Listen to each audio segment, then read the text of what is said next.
Help my mom, they beat her. How a single dad.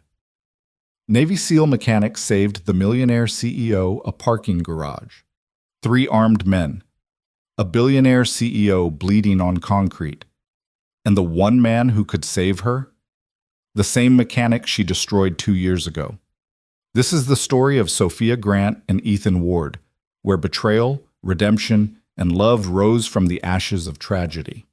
Stay with me until the end, and comment what city you're watching from so I can see how far this story travels. What? The first thing Sophia Grant noticed was the silence. It shouldn't have been silent. Not at 9:47 p.m. in downtown Seattle. Not in the executive parking garage beneath Grant Tech Industries' gleaming 40-story headquarters. There should have been the hum of ventilation systems, the distant echo of footsteps, the ambient noise of a building that never truly slept. But as Sophia's Louboutin heels clicked against the polished concrete floor, moving toward her midnight blue Bentley Continental, all she heard was the hollow rhythm of her own footsteps and the rapid beating of her heart. Something was wrong. She'd built an empire on instinct. That same instinct now screamed at her to run. Sophia's fingers tightened around her phone, thumb hovering over the security speed dial. Her other hand clutched her leather briefcase. Inside, documents that could destroy careers, end partnerships, reshape her entire company. The emergency board meeting had lasted 6 brutal hours. Charles Reynolds, her trusted vice president of operations, had finally been exposed. The evidence was damning: forged safety reports, bribes to inspectors, a paper trail of corruption that stretched back 5 years. And at the center of it all, a name she'd tried to forget: Ethan Ward. The mechanic she'd fired, the man she'd ruined, the whistleblower she'd ignored. Sophia's heels echoed louder now, faster. 30 feet to her car. 25. Her keyless entry should have unlocked the doors automatically, but the Bentley remained dark, unresponsive. She pressed the button on her key fob. Nothing. Again. Nothing. That's when she heard it, the scrape of shoes on concrete coming from behind the concrete support pillar to her right. Mrs. Grant. The voice was smooth, professional, terrifyingly calm. We need to talk. Sophia spun around. 3 men emerged from the shadows, fanning out in a practiced formation that spoke of military training or worse. They wore dark suits, crisp white shirts, no ties. The one who'd spoken, tall, silver-haired, with a jaw like carved granite, smiled at her. It was the kind of smile that never reached the eyes. I don't know who you are, Sophia said, forcing steel into her voice, but this building has cameras on every level. Security will be here in 30 seconds. No, they won't. Silverhair stepped closer. Your head of security, Marcus Chen? He's taking a very lucrative early retirement as we speak. The cameras on this level have been experiencing technical difficulties for the last 15 minutes. And your phone, he nodded toward her hand. Well, signal jammers are remarkably effective in concrete structures. Sophia glanced at her phone screen. No signal, no Wi-Fi, no connection to the world that existed just 3 floors above her head. What do you want? She hated how her voice wavered on the last word. You have something that belongs to our employer. Documents, evidence, things that could prove inconvenient. Silverhair's smile widened. We're here to ensure those documents disappear, along with anyone who's seen them. The 2 other men moved closer, boxing her in. One was shorter, built like a bulldog, with scarred knuckles that suggested he enjoyed his work. The other was younger, nervous, his hand twitching toward something beneath his jacket. Sophia's mind raced. The documents were in her briefcase. Copies were in her home safe, digitally encrypted on her private server. Even if they took the physical evidence, even if they killed her, the truth would come out. Wouldn't it? Charles sent you, she said. It wasn't a question. Mr. Reynolds is a man who believes in tying up loose ends. You've become a very loose end, Mrs. Grant. Silverhair nodded to his companions. Gentlemen, make it quick, and make it look like a robbery gone wrong. They moved fast, but Sophia moved faster. 20 years of self-defense classes, private trainers, paranoia disguised as fitness routines. She swung her briefcase at the nearest man, the bulldog, connecting with his temple hard enough to stagger him. Then she ran. Not toward her car, That was a trap, a dead end. Instead, she sprinted toward the exit ramp, heels hammering concrete, lungs burning. Behind her, she heard cursing, footsteps giving chase. She'd made it maybe 40 feet when something slammed into her from behind. The nervous young one had tackled her, driving her to the ground with enough force to crack her phone screen and split her lip against the concrete. Pain exploded through her face, her ribs, her hands as she tried to break her fall. "Stupid bitch," the young one hissed in her ear, hauling her up by her hair. "You just made this harder on yourself." Sophia tasted blood. Through blurred vision, she saw Silverhair approaching, calmly, unhurried. He'd retrieved her briefcase. The bulldog had recovered, touching his temple where a trickle of blood ran down. "I was going to make it painless," Silverhair said, genuine regret in his tone. "But Marcus is right. You corporate types always have to fight back." That's when Sophia saw the knife. It was a simple thing, 4 inches of steel, the kind of weapon that left no evidence, no ballistics, no trace. Silverhair tested the edge with his thumb, nodded in satisfaction. "Hold her still, Marcus." The young one yanked her head back, exposing her throat. Sophia tried to scream, but his other hand clamped over her mouth. She could smell his cologne, sickeningly sweet. She could see her reflection in Silverhair's polished shoes as he approached. "This is how I die," she thought. "On the floor of my own parking garage, killed by men I've never met. All because I was too proud, too blind, too goddamn stubborn to listen when it mattered." Ethan Ward had tried to tell her, 2 years ago. He'd begged her to shut down Plant 7. He'd shown her the safety reports, the stress fractures in the support columns, the malfunctioning pressure valves. And she'd fired him, believed Charles's lies about a disgruntled employee trying to sabotage the company, watched security escort him from the building while he shouted warnings that she'd dismissed as hysteria. 63 days later, Plant 7 exploded. 14 workers died. 14 families destroyed. And Charles had made sure all the evidence pointed to Ethan. Faulty repairs, negligent maintenance, a paper trail that painted him as incompetent at best, criminally negligent at worst. Now, as Silverhair raised the knife, Sophia Grant finally understood the price of her blindness. The blade descended, and then the world exploded. Not literally, though it felt that way. One moment Silverhair was there, knife glinting under fluorescent lights. The next moment he was flying backward, slammed into a concrete pillar with enough force to crack ribs. The knife clattered away, spinning across the floor. Someone moved through the shadows. No, not someone. A shadow that moved like water, like violence given form. The bulldog spun toward the threat, reaching for his weapon. He never made it. A hand caught his wrist, twisted, and the snap of breaking bone echoed through the garage like a gunshot. The bulldog's scream was cut short by an elbow to his throat, followed by a knee that lifted him off his feet and dumped him unconscious on the ground. 3 seconds. 2 men down. The young one, Marcus, released Sophia and fumbled for the gun under his jacket. "Don't move! Don't fucking move or I'll—" The shadow stepped into the light. Sophia's breath caught. She knew this man, knew the way he moved, economical and precise, knew the set of his shoulders, the worn leather jacket over a grease-stained Henley shirt, the calloused hands that now hung loose and ready at his sides. Knew the face that hadn't changed much in 2 years, still sharp-featured, still too young for the gray threading through his dark hair, still carrying the weight of someone who'd seen too much and survived anyway. Ethan Ward. "Put the gun down," Ethan said quietly. His voice was the same, low, steady, the kind of calm that came from controlling fear rather than not feeling it. "You're in over your head, kid." "Fuck you." Marcus's hand shook. The gun barrel wavered between Ethan and Sophia. "I said don't move." "You don't want to do this." Ethan took 1 step forward, just one.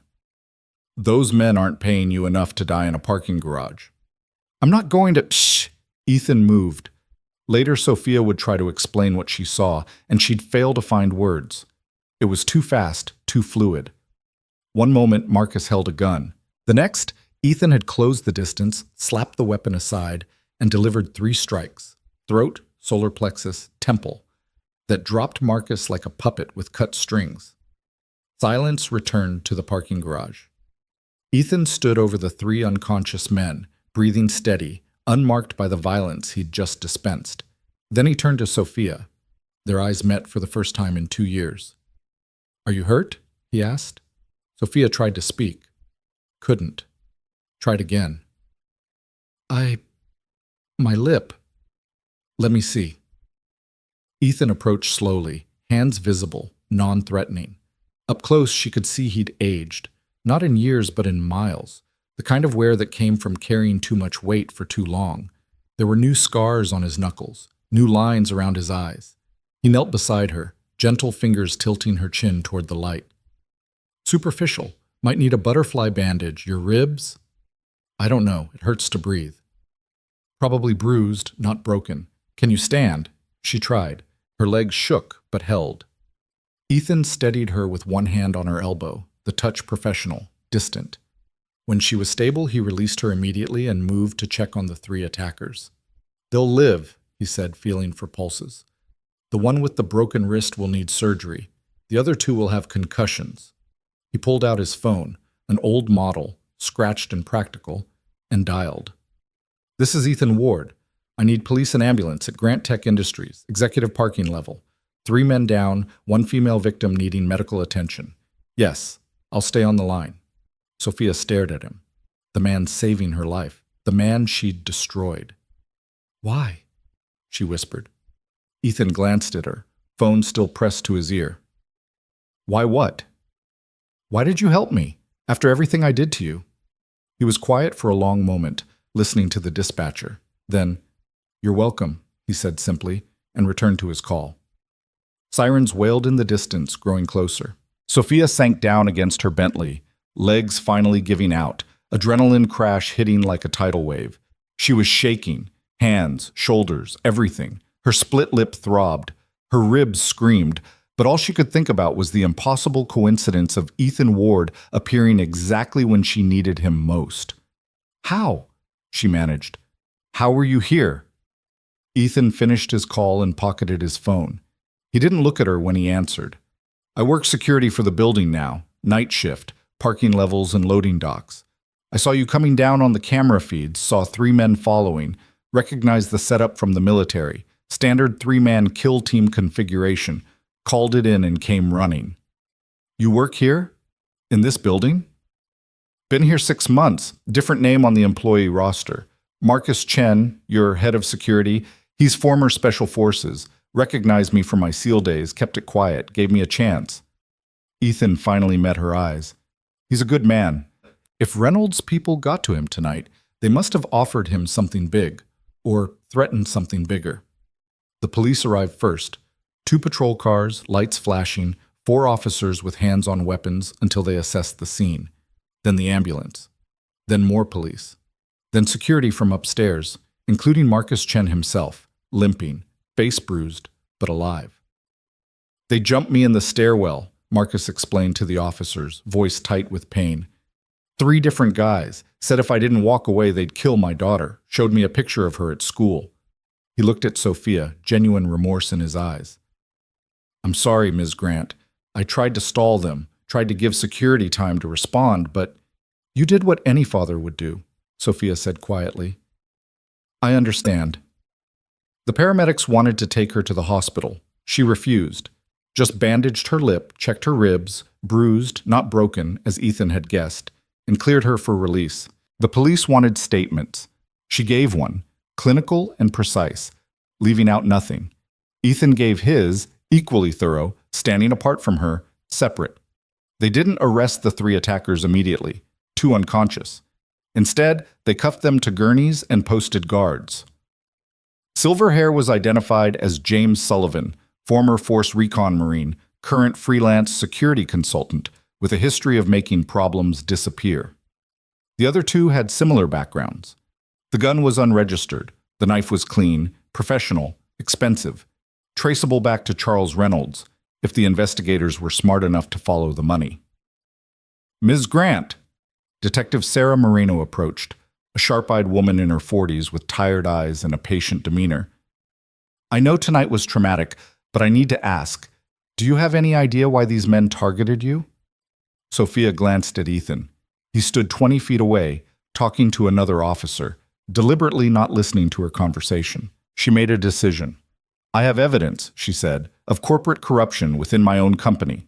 Documents proving that my vice president, Charles Reynolds, has been falsifying safety reports, bribing inspectors, and covering up criminal negligence that resulted in deaths. Tonight was supposed to be the night I presented that evidence to the board. I believe Mr. Reynolds sent these men to stop me. Detective Moreno's expression sharpened. That's a serious accusation. I have proof. In my briefcase, the one they tried to take, and in encrypted files on my private server. I'll give you everything. But I want immunity for coming forward, and I want protection. If Reynolds is willing to kill me, he'll try again. I'll need to bring in the FBI. Corporate corruption resulting in deaths, that's federal jurisdiction. Do it. Tonight. Now. Sophia's hands had stopped shaking. Her voice was steady again, cold again. The adrenaline had burned away, leaving only the icy clarity she'd built her empire on. I want Charles Reynolds in handcuffs before sunrise. It took 3 hours. 3 hours of statements and photographs and evidence collection. 3 hours of FBI agents arriving, stern-faced and efficient, taking over the investigation from Seattle PD. 3 hours of Sophia sitting in her own conference room, still in her blood-stained blouse, split lip throbbing, walking federal investigators through 5 years of corruption. She showed them everything: forged inspection reports, bribes paid to city officials, internal memos where Charles had overruled safety concerns, and at the center of it all, Plant 7. Ethan Ward came to me 2 years ago, Sophia told Agent Victoria Chase, a no-nonsense woman with steel-gray hair and eyes that missed nothing. He was our lead safety mechanic. He'd found critical structural failures in our oldest manufacturing plant. He begged me to shut it down immediately, said it was a disaster waiting to happen.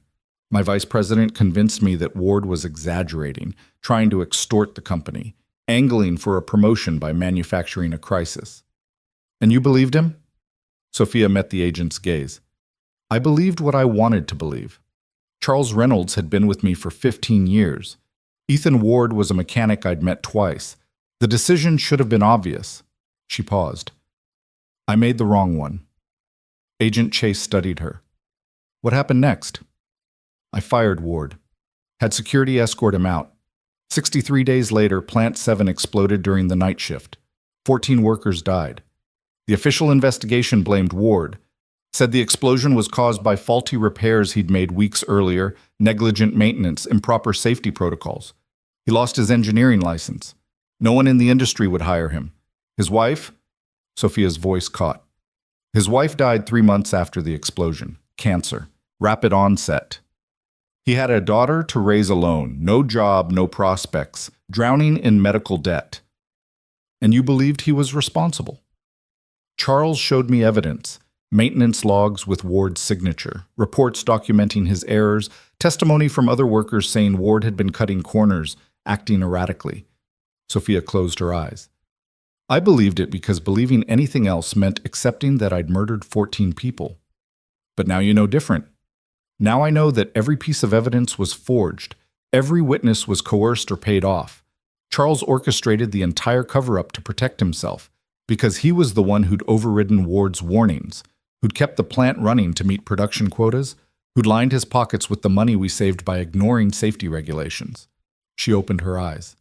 And tonight, when I finally had proof, Charles tried to have me killed rather than face justice. Agent Chase made notes, expression unreadable. Where's Ethan Ward now? I don't know. After he gave his statement to the police, he left, said he had to get home to his daughter. We'll need to interview him. I know. Ms. Grant. Agent Chase set down her pen. You understand that you could face criminal charges as well? As CEO, you bear ultimate responsibility for your company's actions. 14 deaths, dozens more injured, families destroyed, negligent homicide at minimum, potentially more. I know. Sophia's voice didn't waver. I deserve whatever punishment I get. But Charles Reynolds orchestrated this. He's the one who needs to face justice first. Agent Chase studied her for another long moment. Then she nodded. All right. I'll recommend immunity in exchange for full cooperation. But Ms. Grant, if you're lying to us, if this is some kind of scheme to shift blame, I'm not lying. And I have a witness who can corroborate everything. Someone who tried to warn me 2 years ago and paid the price. Ethan Ward. Yes. Then we'll need to bring him in. Tonight. Before Reynolds realizes what's happening and runs. But Charles Reynolds didn't run. At 4:17 a.m., FBI agents arrested him in his suburban mansion, dragging him out in handcuffs and pajamas while his wife screamed about lawyers. They seized his computers, his files, his phones. In his home safe, they found $4.7 million in cash, multiple passports, and a handwritten ledger documenting every bribe, every payoff, every dirty deal he'd made over 15 years. They also found a contract, signed, dated, paid in full, for the assassination of Sophia Grant. By 6 o'clock a.m., it was over. Charles Reynolds was in federal custody. The FBI had frozen his accounts, seized his assets, and begun unraveling his network of corruption. Sophia sat in her office, watching the sunrise paint Seattle's skyline in shades of gold and rose, and felt nothing at all. Numb. Empty. She'd spent 2 years believing a lie. 2 years letting an innocent man suffer while she prospered. 2 years. Her office door opened. Ethan Ward stood in the doorway, still wearing his grease-stained jacket, still looking like he hadn't slept. Behind him, Agent Chase nodded permission and stepped back. "Mr. Ward," Sophia said quietly, "thank you for coming." Ethan didn't enter. He stood at the threshold, one hand on the doorframe, like he was ready to bolt at any moment. "Agent Chase said you wanted to see me." "I did. I do." Sophia stood, wincing as her bruised ribs protested. "I owe you, God! I owe you everything. An apology, an explanation, compensation for what I did to you." "Stop." Ethan's voice was flat. "I didn't come here for an apology." "Then why did you come?" "Because Agent Chase said you had evidence that could clear my name. She said you'd testify that Reynolds forged the reports, that I tried to warn you, that I wasn't responsible for Plant 7. He met her eyes. "Was she telling the truth?" "Yes. Everything I told the FBI tonight, I'll say in court, under oath, every media outlet in the country. I'll spend the rest of my life telling the truth if I have to. You tried to save those workers. I'm the one who failed them."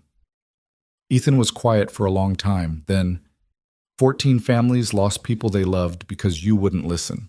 My wife, Jenny, she developed stress-induced breast cancer from watching me destroyed, died without seeing my name cleared.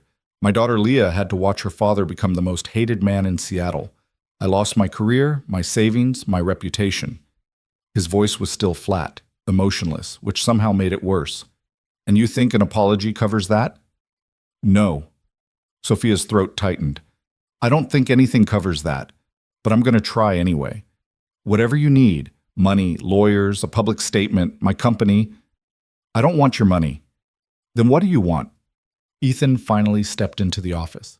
He moved to the window, looking out at the same sunrise Sophia had been watching. "I want those 14 families to know the truth. I want the workers who survived to know I didn't betray them.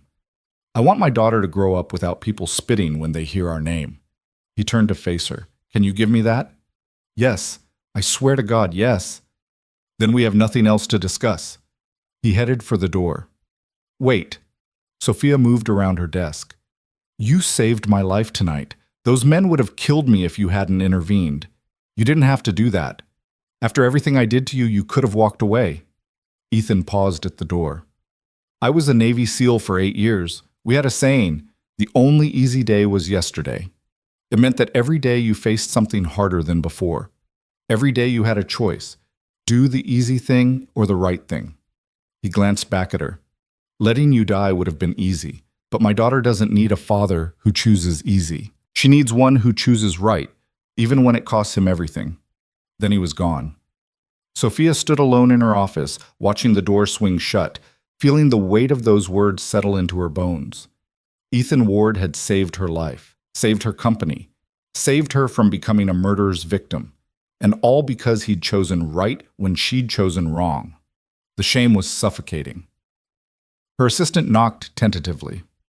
"Ms. Grant, the media is gathering downstairs. They're asking about last night, about the arrest, about—" She hesitated. "About Plant 7. What do you want me to tell them?" Sophia looked out at the city. Somewhere out there, Ethan Ward was going home to his daughter. Somewhere out there, 14 families were waking up to another day without their loved ones. Somewhere out there, the truth was waiting to destroy her.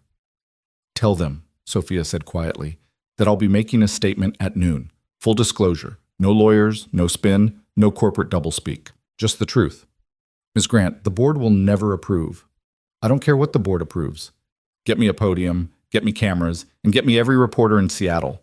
By tonight, everyone will know exactly what kind of person I've been." She turned to her assistant. "And what kind of person I'm going to become."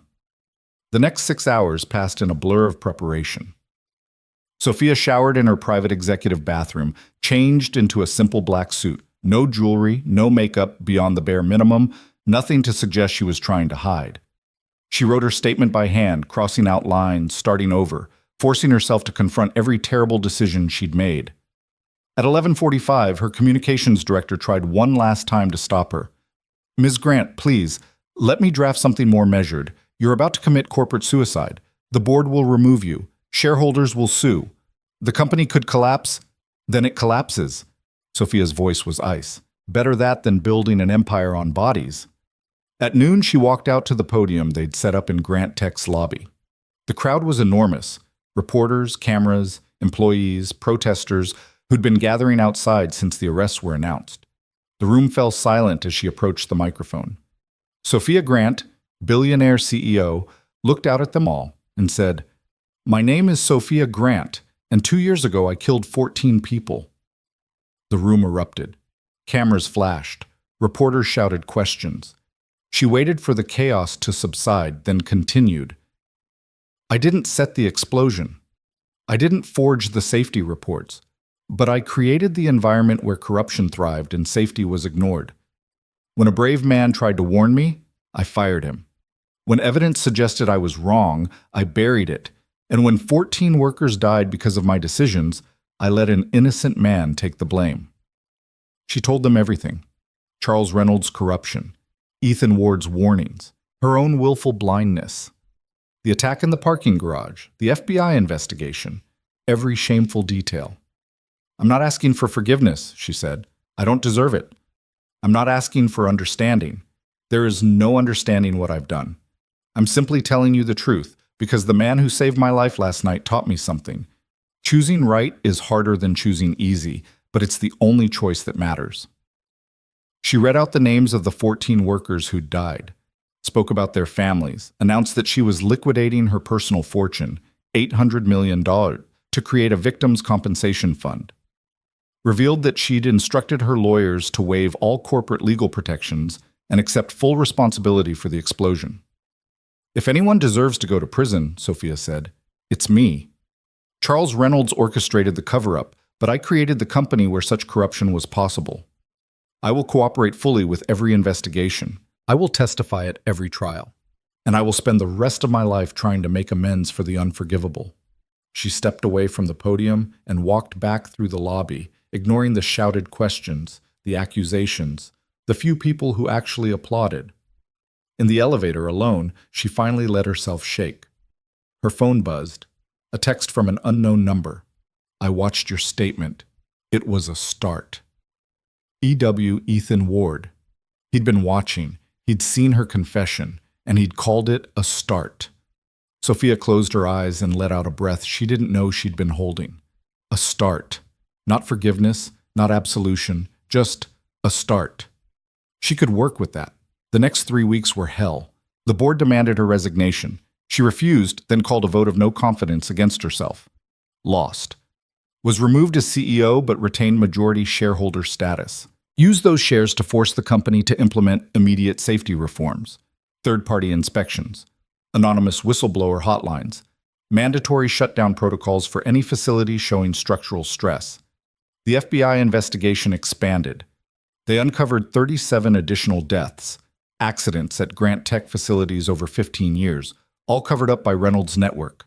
Sophia testified for 6 days straight, answering every question, providing every document, accepting every accusation. The families of Plant 7's victims filed a class action lawsuit. Sophia's lawyers wanted to fight. She fired them and settled for every penny they asked, $450 million. It bankrupted 3 of her shell companies and cost her controlling interest in 2 subsidiaries. She signed the papers without reading them. The media was merciless. Cable news ran 24-hour coverage. Corporate queen to killer CEO. Billionaire's confession rocks tech world. Grant's fall from grace. They showed split screens. Her mansion worth $40 million, photos of grieving widows. They interviewed former employees who called her a monster. They debated whether her confession was genuine or a calculated PR move. Through it all, Sophia said nothing. Did nothing. Just worked with investigators, signed settlement checks, and dismantled her own empire piece by piece. She didn't see Ethan Ward again, until the day she showed up at his apartment. It was a Tuesday evening, 3 weeks and 2 days after the parking garage. Sophia found his address through Marcus Chen, who'd been cleared of wrongdoing after FBI confirmed his daughter had been threatened. The apartment was in a rundown complex in South Seattle, the kind of place where paint peeled and stairs creaked and nobody made eye contact in the hallways. Sophia, still wearing her black suit, still trying to look like someone who deserved to breathe, knocked on Unit 3C. The door opened to reveal a little girl, maybe 9 years old, with dark hair in a ponytail and her father's gray eyes. "Hi," the girl said. "Are you selling something? Because Dad says we don't buy stuff from strangers." "Leah?" a voice called from inside. "Who is it?" "I don't know, some lady in a fancy suit." Ethan appeared behind his daughter, dish towel in hand, wearing jeans and a t-shirt with motor oil stains. When he saw Sophia, his expression went carefully neutral. "Ms. Grant," he said quietly, "this is unexpected. I'm sorry to show up unannounced. Sophia swallowed. "I needed to talk to you, in person." Leah looked between them, frowning. "Dad? Who is she?" "Someone from work, sweetheart. Go finish your homework." "But I want to know." "Homework, now." Leah rolled her eyes but obeyed, disappearing into the apartment with a dramatic sigh. Ethan stepped into the hallway, pulling the door mostly closed behind him. "You shouldn't be here," he said. "I know, but I've spent 3 weeks dismantling my company and my life, and I realized I never actually apologized. Not really. Not in person." Sophia forced herself to meet his eyes. "So I'm here to say, I'm sorry. I'm sorry for not listening when you tried to save those workers. I'm sorry for firing you. I'm sorry for believing Charles's lies and destroying your reputation. I'm sorry for your wife's death, for your daughter's suffering, for every terrible thing that happened because I chose ego over conscience. And I'm sorry that no amount of apologies will ever make it right." Ethan was quiet for a long moment. Then, "You're right. It won't." "I know. So why are you here?" "Because..." Sophia's voice cracked. She steadied it. "Because I need you to know that I see it now. The cost of my choices, the people I destroyed, the man you were before I ruined you. And I need you to know that every day for the rest of my life, I'm going to work to earn back even a fraction of what I destroyed." You can't earn it back." Ethan's voice was still flat, emotionless. "Those people are still dead. My wife is still gone. My daughter still had to watch her father become a pariah." "Then what do I do?" Sophia whispered. "How do I live with this?" "You figure it out. Same way I did." Ethan reached for his door handle. "Good night, Ms. Grant." "Wait, please." Sophia pulled an envelope from her purse. "This is the settlement from the victim's lawsuit. $450 million. I want to create a foundation, safety training, workplace reforms, compensation for families affected by corporate negligence. But I can't run it. I'm toxic. No one will trust anything with my name attached." She held out the envelope. "You could run it. You know what needs to change. You lived the cost of ignoring safety. Those families would trust you." Ethan stared at the envelope like it was a live snake. "You want me to take your money?" "I want you to take $450 million and use it to prevent what happened to you from happening to anyone else. I'll sign over full control, legal, financial, operational. You'd never have to see me or speak to me again. Just, please, don't let those 14 deaths mean nothing. They already mean nothing. Throwing money at the problem doesn't bring them back. No, but it might save the next 14, and the 14 after that." Sophia's hand shook, still holding the envelope. "You saved my life." Let me save someone else's, even if it's through you. Ethan looked at her for a long time. She could see the war in his eyes. Anger versus pragmatism, hatred versus hope. Finally, slowly, he took the envelope. "I'll think about it," he said. "That's all I ask." He turned to go back inside.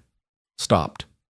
Didn't look back when he said, "That statement you gave, the confession, it was brave.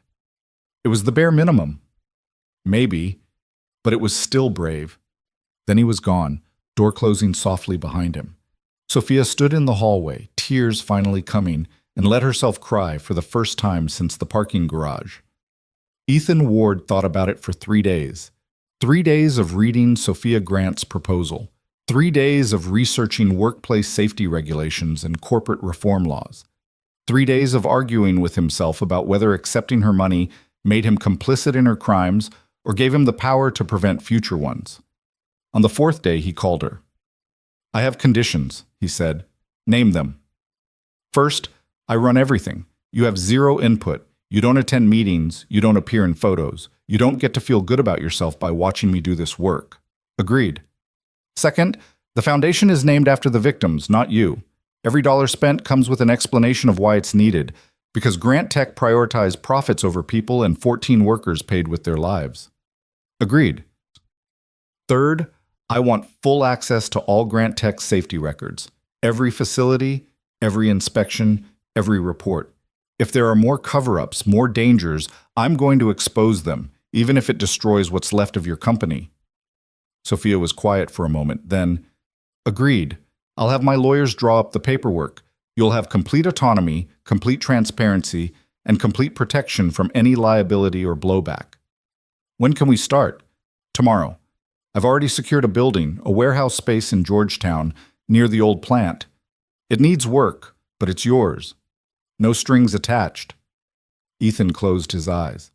The old plant, where 14 people had died because she wouldn't listen. Now she was giving him a building half a mile away to make sure it never happened again. The irony was suffocating. "Tomorrow," he said. "And Ms. Grant? This doesn't mean we're even. This doesn't mean I forgive you. This just means I'm choosing to do something useful with your guilt." "I understand." Her voice was soft. "Thank you, Ethan, for giving me a chance to do something right." He hung up without responding. That night, Leah asked him, "Dad, why was that lady crying in the hallway last week?" Ethan looked up from his laptop, where he'd been drafting organizational plans for a foundation he'd never expected to run. "What makes you think she was crying?" "I heard her after you came back inside. She was crying really hard." Leah frowned. "Is she the lady from your old job? The one who fired you?" "Yes." "Then why are you helping her?" Ethan set down his laptop and pulled his daughter into his lap. She was getting too big for this, almost 10 now, but she still let him hold her when the questions got hard. "Because sometimes," he said carefully, "people make terrible mistakes. And sometimes they spend the rest of their lives trying to fix those mistakes. And sometimes, if we're lucky, we get to choose whether to help them fix things or watch them fail. But she hurt you. She hurt our family." "She did. And I'll never forget that. But if I can use her mistakes to help other families, to make sure no other little girl loses her dad in an accident that could have been prevented, then maybe something good can come from something awful." Leah thought about this. "Is that what Mom would want you to do?" The question hit like a punch.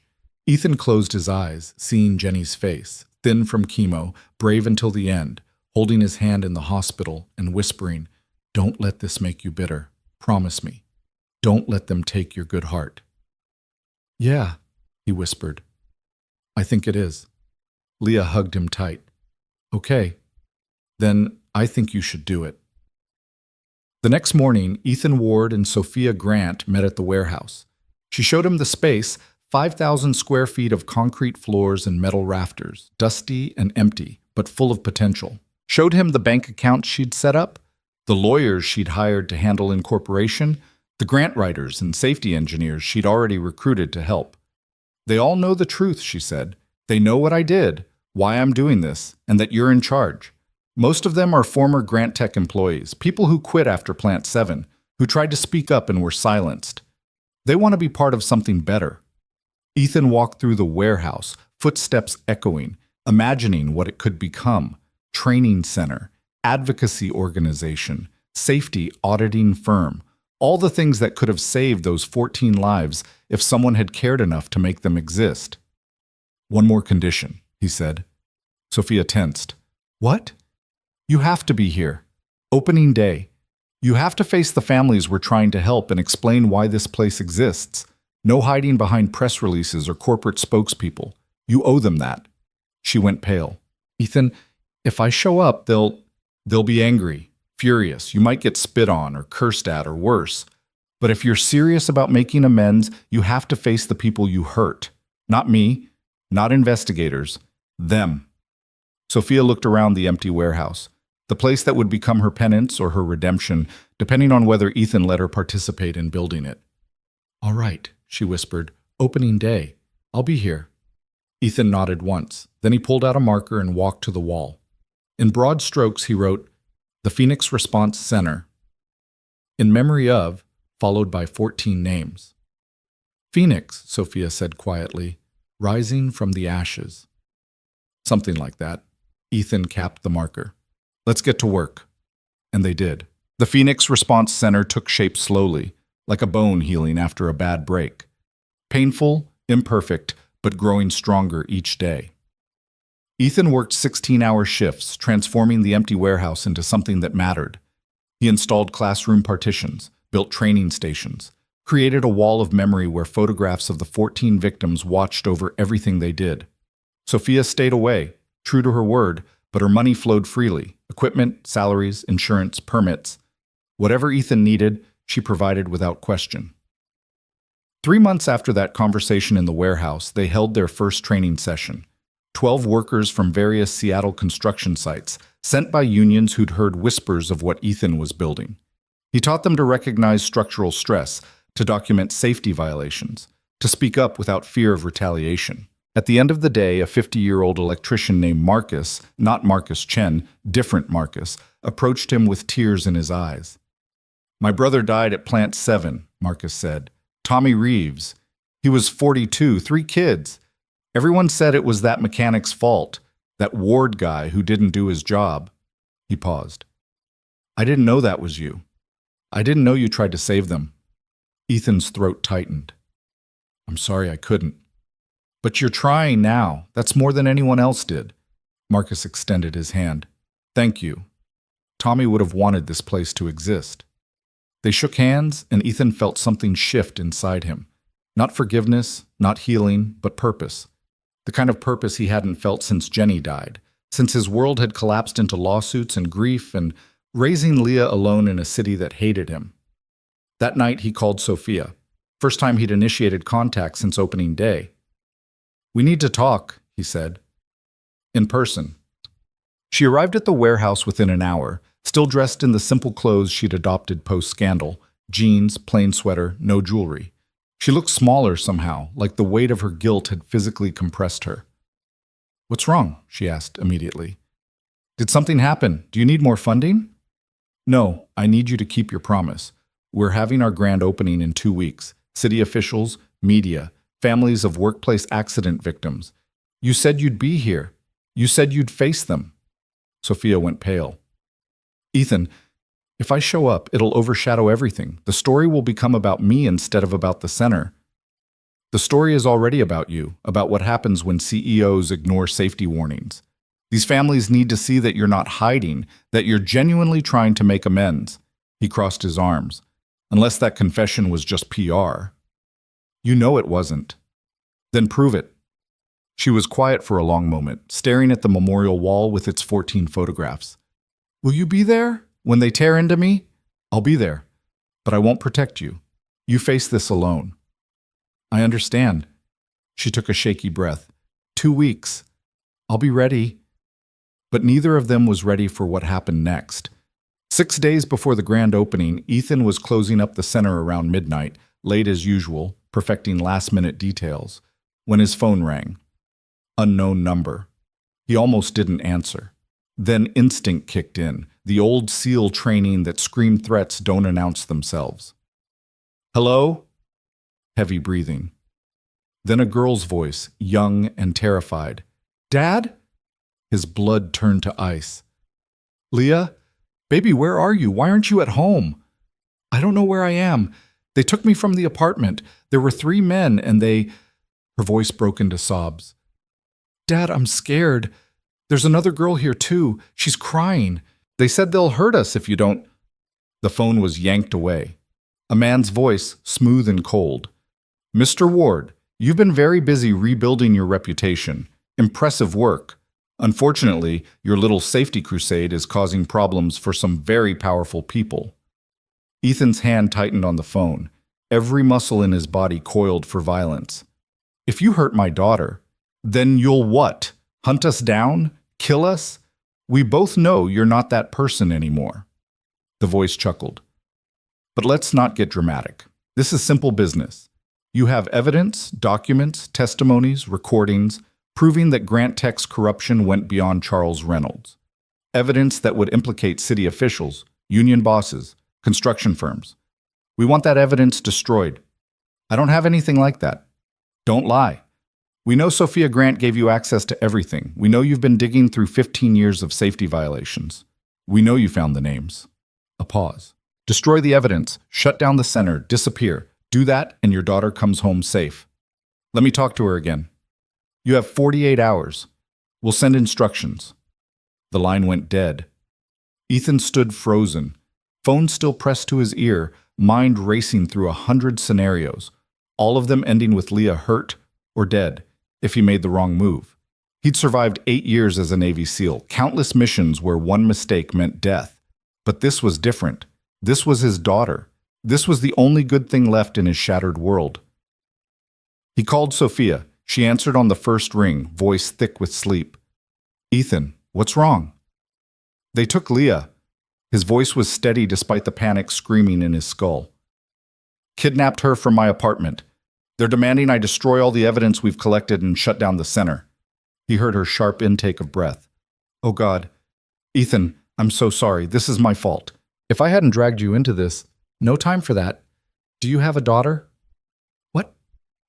"Yes. Emma. She's 12, lives with her father, my ex-husband." "Why?" "Call him. Now. Make sure she's safe." "Ethan, what are you— Just do it." The edge in his voice cut through her confusion. He heard rustling, frantic dialing, then Sophia's voice rising in panic. "David? David, is Emma there? Check her room, right now. I don't care if she's sleeping. Check her—" A pause. Then a sound that made Ethan's heart sink, a broken animal sound of pure terror. "She's gone. Oh God, she's gone. Her window's open and there's blood on the sill and—" "Sophia, listen to me. Breathe." Ethan forced his own panic down, locked it away where it couldn't help. "Are you at home?" "Yes." "Stay there. Lock your doors. I'm coming to you." "But Leah, they took both girls. This isn't just about me anymore. They're using our daughters as leverage against both of us." He was already moving, grabbing his keys, his old service weapon from the lockbox he'd sworn he'd never open again. "We're going to get them back. I promise you. But I need you to stay calm and stay safe until I get there." 20 minutes later, Ethan pulled up to Sophia's mansion. Not the $40 million estate she'd sold, but a smaller home in a gated community, the kind of place she'd downsized to after liquidating her fortune. He found her in the driveway, still in pajamas, talking to police officers who looked skeptical. "Ma'am, your ex-husband says there's been ongoing custody disputes. Are you sure this isn't just your daughter staying at a friend's house without permission?" "There was blood on her windowsill," Sophia's voice cracked. "Please, you have to believe me. Someone took my daughter." The officer exchanged glances with his partner. "We'll file a report, but without evidence of forced entry or a ransom demand." "I have evidence." Ethan stepped forward, showing his phone. "They called me. Threatened my daughter. It's the same people." The officers looked him up and down. Grease-stained jacket, hard eyes, the bearing of someone who'd done violence and would do it again. "And you are?"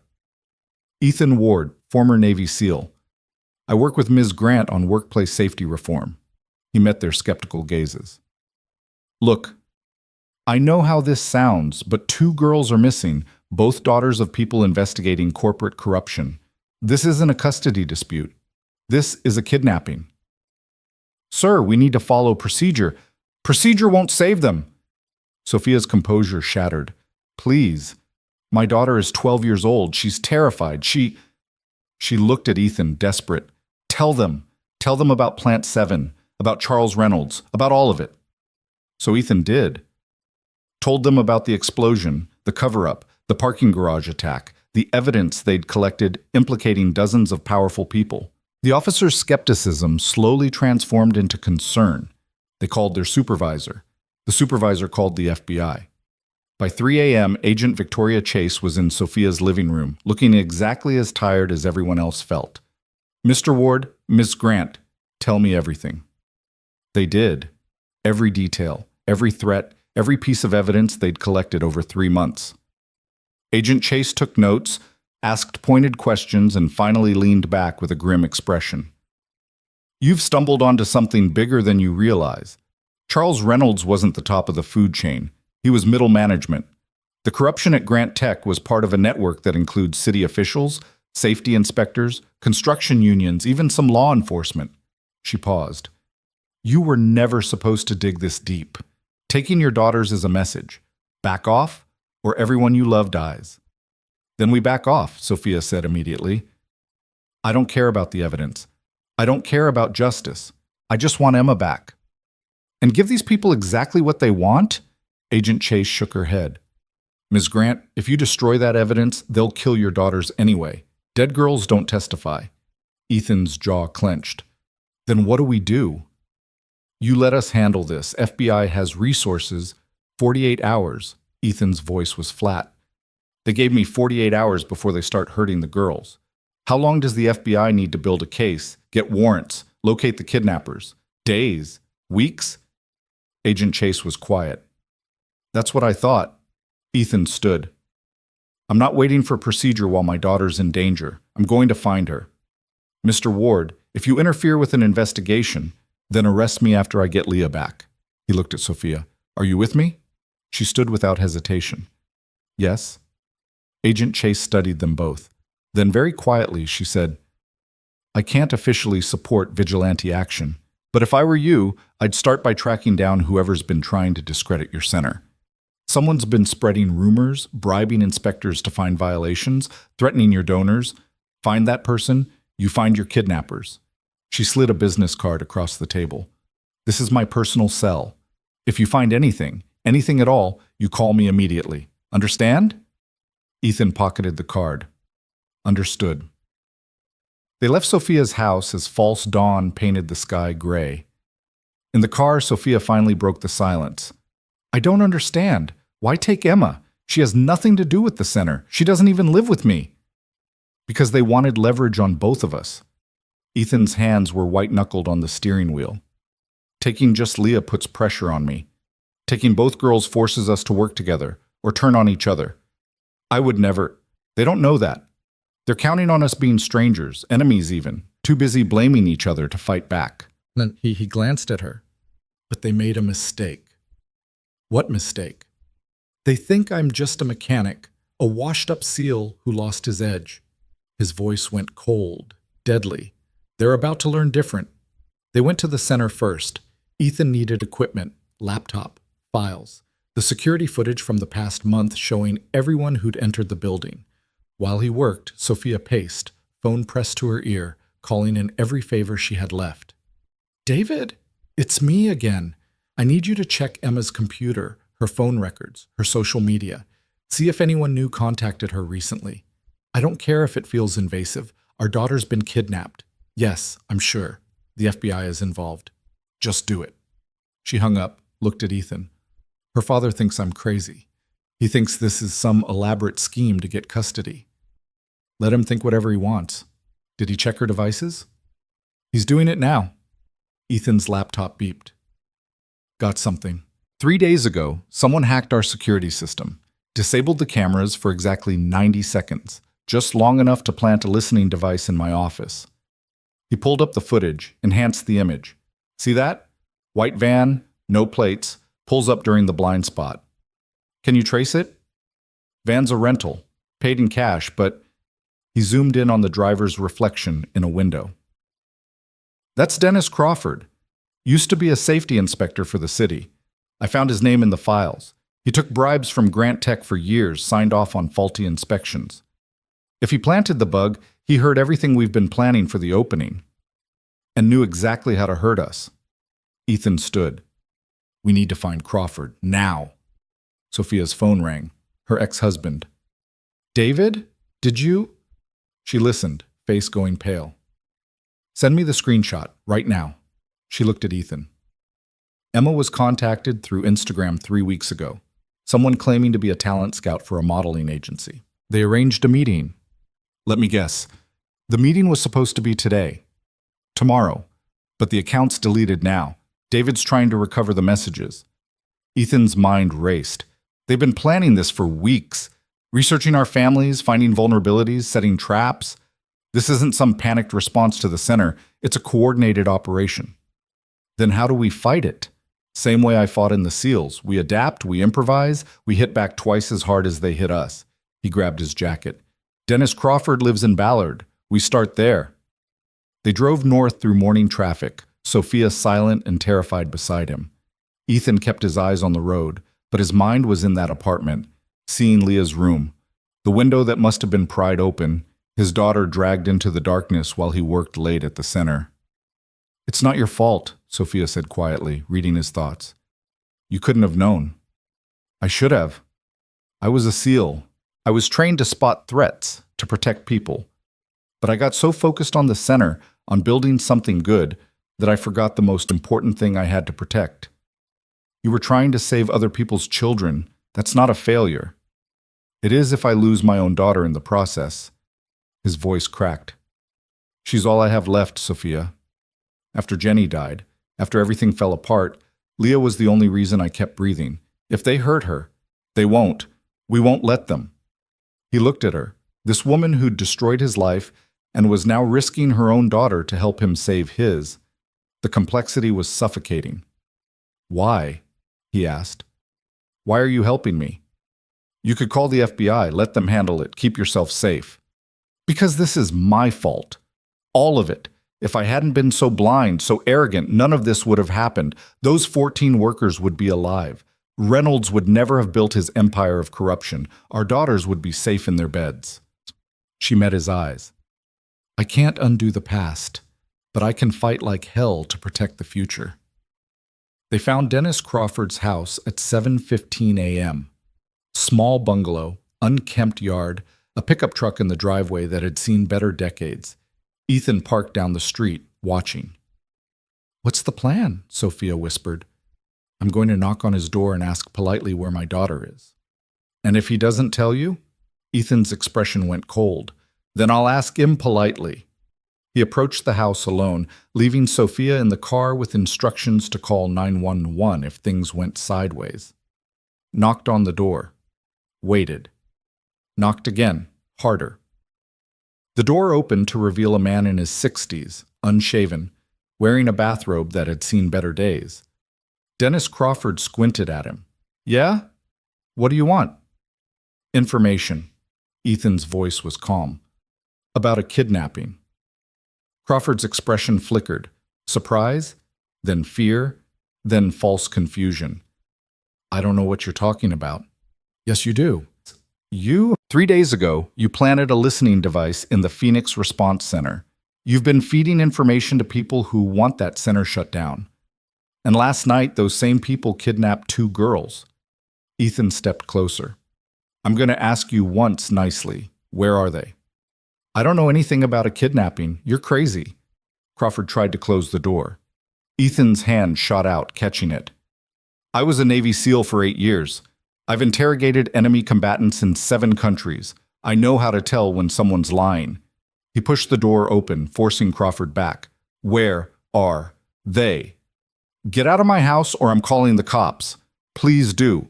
I'd love to explain to the police why you planted surveillance equipment in my office. Ethan closed the door behind him, trapping Crawford in his own living room. But that would take time. Time my daughter doesn't have. So we're going to skip the games and get to the truth. Crawford stumbled backward, tripped over a coffee table, landed hard on his couch. Okay, Jesus, I did plant the bug. But I don't know about any kidnapping, I swear. They just paid me to listen in on your meetings, report back what you were planning. Who's they? I don't know names, just a phone number. They'd call, tell me what to do, wire money to an offshore account. Crawford was sweating now, terrified. I'm just a middleman, man. I don't know anything about the big picture. Ethan pulled out his phone, showed Crawford a picture of Leah. This is my daughter. She's 9 years old. Last night someone broke into my apartment and took her. If you help them, even indirectly, you're an accessory to kidnapping. That's 25 years minimum. Crawford stared at the photo, something shifting in his expression. Jesus. They took a kid? 2 kids. The other one's 12. Ethan's voice was deadly quiet. So I'm going to ask you again. Who hired you? I told you, I don't know. They're ghosts, man. No names, no faces, just money and orders. Crawford ran shaking hands through his hair. But there was something. Last time they called, I heard a voice in the background, someone arguing. They said something about the waterfront property and keeping them at the old site. What old site? I don't know. That's all I heard before they hung up. Crawford looked genuinely afraid now. Look, I know I'm a piece of shit. I took bribes. I falsified inspections. I helped cover up safety violations, but I never signed up for hurting kids. If I knew anything that could help you find them, I'd tell you.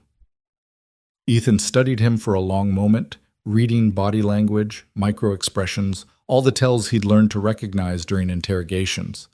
Crawford was scared, guilty, but telling the truth. The waterfront property, Ethan repeated. Grant Tech owned several waterfront locations. Which one? I don't know, man. That's all I heard.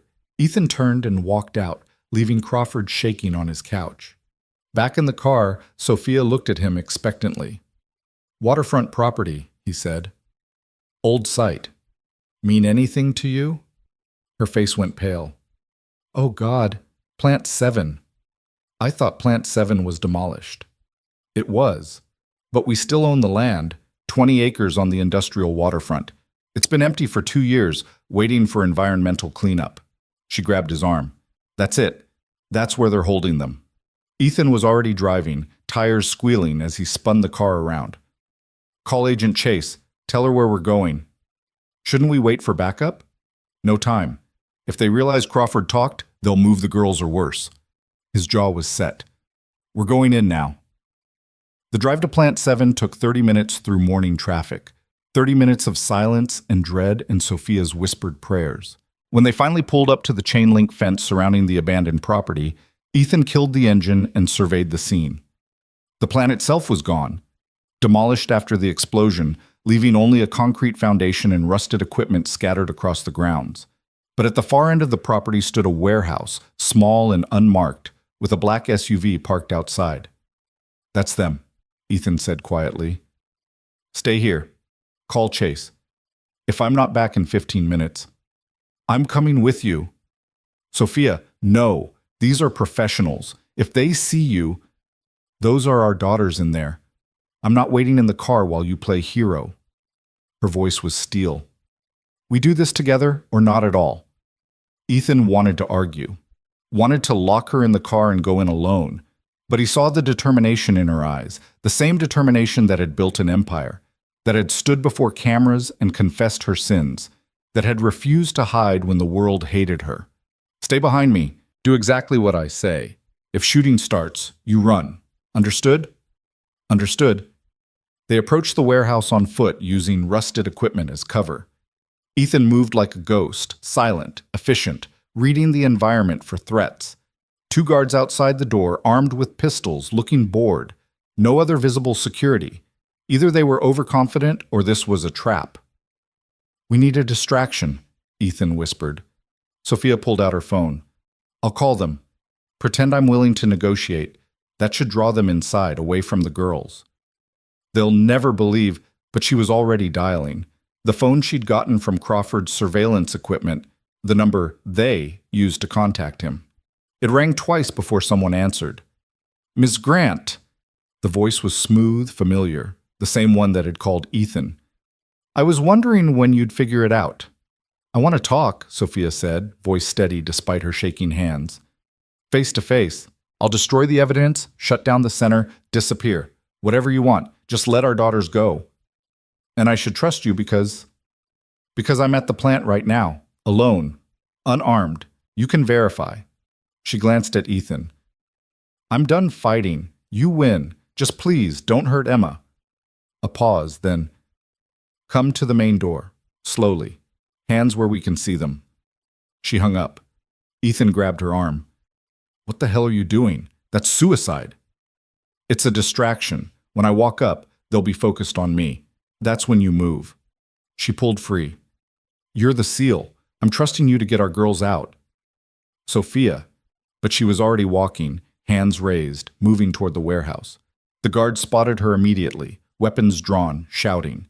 Ethan watched her approach the door, watched it open, watched her disappear inside. Then he moved. Around the back of the warehouse, finding a window covered in grime, he wiped enough to see inside, and his heart stopped. There, in the corner, tied to chairs, blindfolded and terrified, were Leah and Emma. Two guards stood near them, focused on whatever was happening at the front entrance. Sophia's distraction was working. Ethan tried the window, locked. He looked around, found a piece of rebar, used it to quietly pry the frame. The old metal gave with barely a sound. He slipped inside, dropping into a crouch behind a stack of crates. Voices echoed from the front of the warehouse. Sophia's voice, strong and defiant. I did what you asked. I came alone. Now let them go. A man's laugh. You think this is a negotiation? You're here because we allow it. Your daughters are alive because we permit it. And you'll do exactly what we say, or what? Sophia's voice rose. Or you'll kill us all. Then who destroys the evidence? Who shuts down the center? You need me alive, you son of a bitch, so stop pretending you have all the power. The slap echoed through the warehouse. Emma screamed through her gag. Leah sobbed. Ethan saw red. He moved fast, closing the distance to the two guards near the girls in seconds. The first one never saw him coming. A chokehold from behind, quiet and efficient, lowering him unconscious to the floor. The second guard turned just in time to catch Ethan's fist in his throat, followed by a knee to the temple. Down. Ethan ripped the blindfolds off the girls. Leah's eyes went wide, tears streaming. He pressed a finger to his lips, stay quiet, and cut their bonds with a knife from the unconscious guard's belt. Dad? Leah whispered, voice breaking. Not now, baby. Can you both run? They nodded. Emma was shaking so hard she could barely stand, but she was on her feet. Ethan pointed to the window he'd come through. That way. Out to the fence. There's a car parked down the street. He pulled out his keys, pressed them into Leah's hand. Lock yourselves in and call 911. Don't come back no matter what you hear. Understand? But Mom, Emma started. I'll get her. Go now. The girls ran, silent and terrified, disappearing through the window. Ethan waited until he saw them clear the fence, then turned back toward the voices at the front of the warehouse. Not going to ask again. Where's the evidence? Safe place. Encrypted. You'll never find it without me. Then you'll take us to it. After we're done making an example of what happens to people who cross us. Ethan moved through the shadows, assessing the situation. 3 men at the front, 2 with guns, 1 without. The unarmed one was doing the talking, tall and silver-haired. Ethan recognized him from somewhere, couldn't place it. Sophia stood between them, lip bleeding, but unbowed. You're making a mistake, she said. The FBI knows about you. Agent Victoria Chase has been investigating the corruption network for months. Kidnapping my daughter was the evidence she needed to bring you all down. Silverhair smiled. Agent Chase is currently investigating a suspicious death in Tacoma. She won't be available for hours, and by then, you and your little safety crusade will be fish food in the Sound. That's when Ethan recognized him. The man from the parking garage, the one who'd tried to kill Sophia with a knife before Ethan intervened. He'd been working for Reynolds, but Reynolds was in prison, which meant someone else had taken over, someone higher up the chain. Ethan had 2 options. Wait for Agent Chase and hope she arrived before they killed Sophia, or act now and hope he was still fast enough to save her. The SEAL in him knew the answer before his conscious mind did. He stepped out of the shadows. Sophia's right, he said quietly. You're making a mistake." All three men spun toward him, weapons rising. Silverhair's eyes widened in recognition, then narrowed in fury. "Ward, I should have killed you in that parking garage." "Probably, but you didn't." Ethan's voice was calm, deadly. "Now you've got a choice. Walk away or go down fighting. Either way, those girls are gone. They're safe. And the evidence you're so worried about, already in FBI hands. You lost." It was a bluff, the girls were safe, but the evidence was still at the center. But Silverhair didn't know that. Ethan watched doubt flicker across his face. "He's lying," one of the gunmen said. "The girls are right behind." He turned, saw the empty chairs. "Shit! They're gone!" "Find them!" Silverhair snapped. "Now!" The two gunmen ran toward the back of the warehouse, which left Silverhair alone with Ethan and Sophia. Bad odds for Silverhair. He seemed to realize it, reaching for a weapon hidden under his jacket. Ethan moved first, closed the distance in 3 strides, caught Silverhair's wrist before the gun cleared leather, twisted hard enough to break bone. The weapon clattered to the floor. Silverhair screamed, threw a wild punch with his left hand. Ethan blocked, countered with strikes to the solar plexus and jaw, and Silverhair went down hard. "Sophia, run!" Ethan shouted. But she was already moving, not toward the exit, but toward the fallen gun. She picked it up, hands shaking, pointing it at Silverhair as he tried to rise. "Don't move," she said. "I mean it. Don't you dare move." "You won't shoot," Silverhair gasped, clutching his broken wrist. "You're not a killer, Ms. Grant. You're a CEO playing at redemption." "You're right. I'm not a killer." Sophia's finger moved to the trigger. "But I'm a mother, and you tried to hurt my daughter." The gunshot echoed through the warehouse. Sophia had aimed low. Hit Silverhair in the thigh, non-lethal, but incapacitating. He screamed, collapsing, blood pooling beneath him. She lowered the gun, staring at it like she couldn't believe what she'd just done. Ethan heard boots pounding concrete, the 2 guards coming back. He grabbed Sophia's arm, pulled her toward the exit. "Time to go." They ran, bursting through the front door into morning sunlight, across the abandoned plant grounds toward the fence. Behind them, gunfire erupted, bullets sparking off rusted metal, thudding into dirt. Ethan shielded Sophia with his body, feeling the hot whistle of rounds passing inches away. They hit the fence at full sprint, scrambling over chain link while more shots rang out. Ethan's jacket caught, tore. Sophia's hand slipped, and she nearly fell. He caught her, hauled her up and over, and they dropped to the other side just as a bullet punched through the fence where her head had been. They ran to the car where Leah and Emma huddled in the back seat. Ethan dove into the driver's seat, started the engine, and floored it. The rear windshield exploded as a final shot found its mark, but then they were around a corner, out of range, speeding toward downtown Seattle in safety. Nobody spoke for 5 minutes, just ragged breathing, shock settling in, the reality of what had just happened crashing down. Finally, Sophia turned around in her seat to look at the girls. "Emma? Baby, are you okay?" Emma burst into tears, reaching for her mother. Sophia unclipped her seatbelt, climbed into the back, and held her daughter tight. Beside them, Leah was crying too, silent, shaking sobs. Ethan met her eyes in the rear-view mirror. "I'm sorry, baby. I'm so sorry I let this happen." "You saved us," Leah whispered. "You came for us, just like you promised you always would." His vision blurred. He blinked hard, focused on driving. "We need to get to a police station. Those men will be calling for backup, trying to run. We need to make sure Agent Chase knows." His phone rang. Chase's number. "Tell me you got my message," Ethan said immediately. "I got it. SWAT team is en route to Plant 7 now. Are the girls safe?" "Yes, we have them, but the kidnappers know we're coming. They'll scatter." "Then they'll scatter into a net. I've got units at every bridge, every major highway. No one's leaving Seattle today." A pause. "Mr. Ward, Ms. Grant, what you did was incredibly stupid and incredibly brave. Meet me at FBI headquarters. We'll need full statements." "Understood. We're coming in now." He hung up. In the back seat, Sophia was still holding Emma, whispering reassurances, checking her for injuries. Emma's wrists were raw from the ropes, her face pale with shock, but she was alive. She was safe. "Thank you," Sophia said to Ethan, voice thick with emotion. If you hadn't come, you came too. You walked into that warehouse knowing they'd probably kill you. That was the bravest thing I've ever seen. I had to. She's my daughter. Sophia kissed Emma's head. I'd walk into hell for her. I know. Ethan glanced at Leah in the mirror again. That's what it means to be a parent. You do whatever it takes. They spent the next 6 hours at FBI headquarters, giving statements, identifying suspects, walking investigators through every detail of the kidnapping and rescue.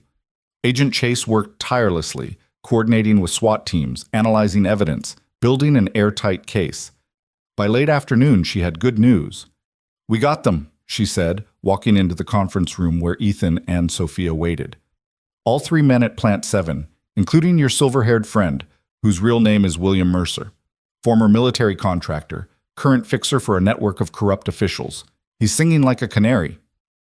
Will he testify? Sophia asked.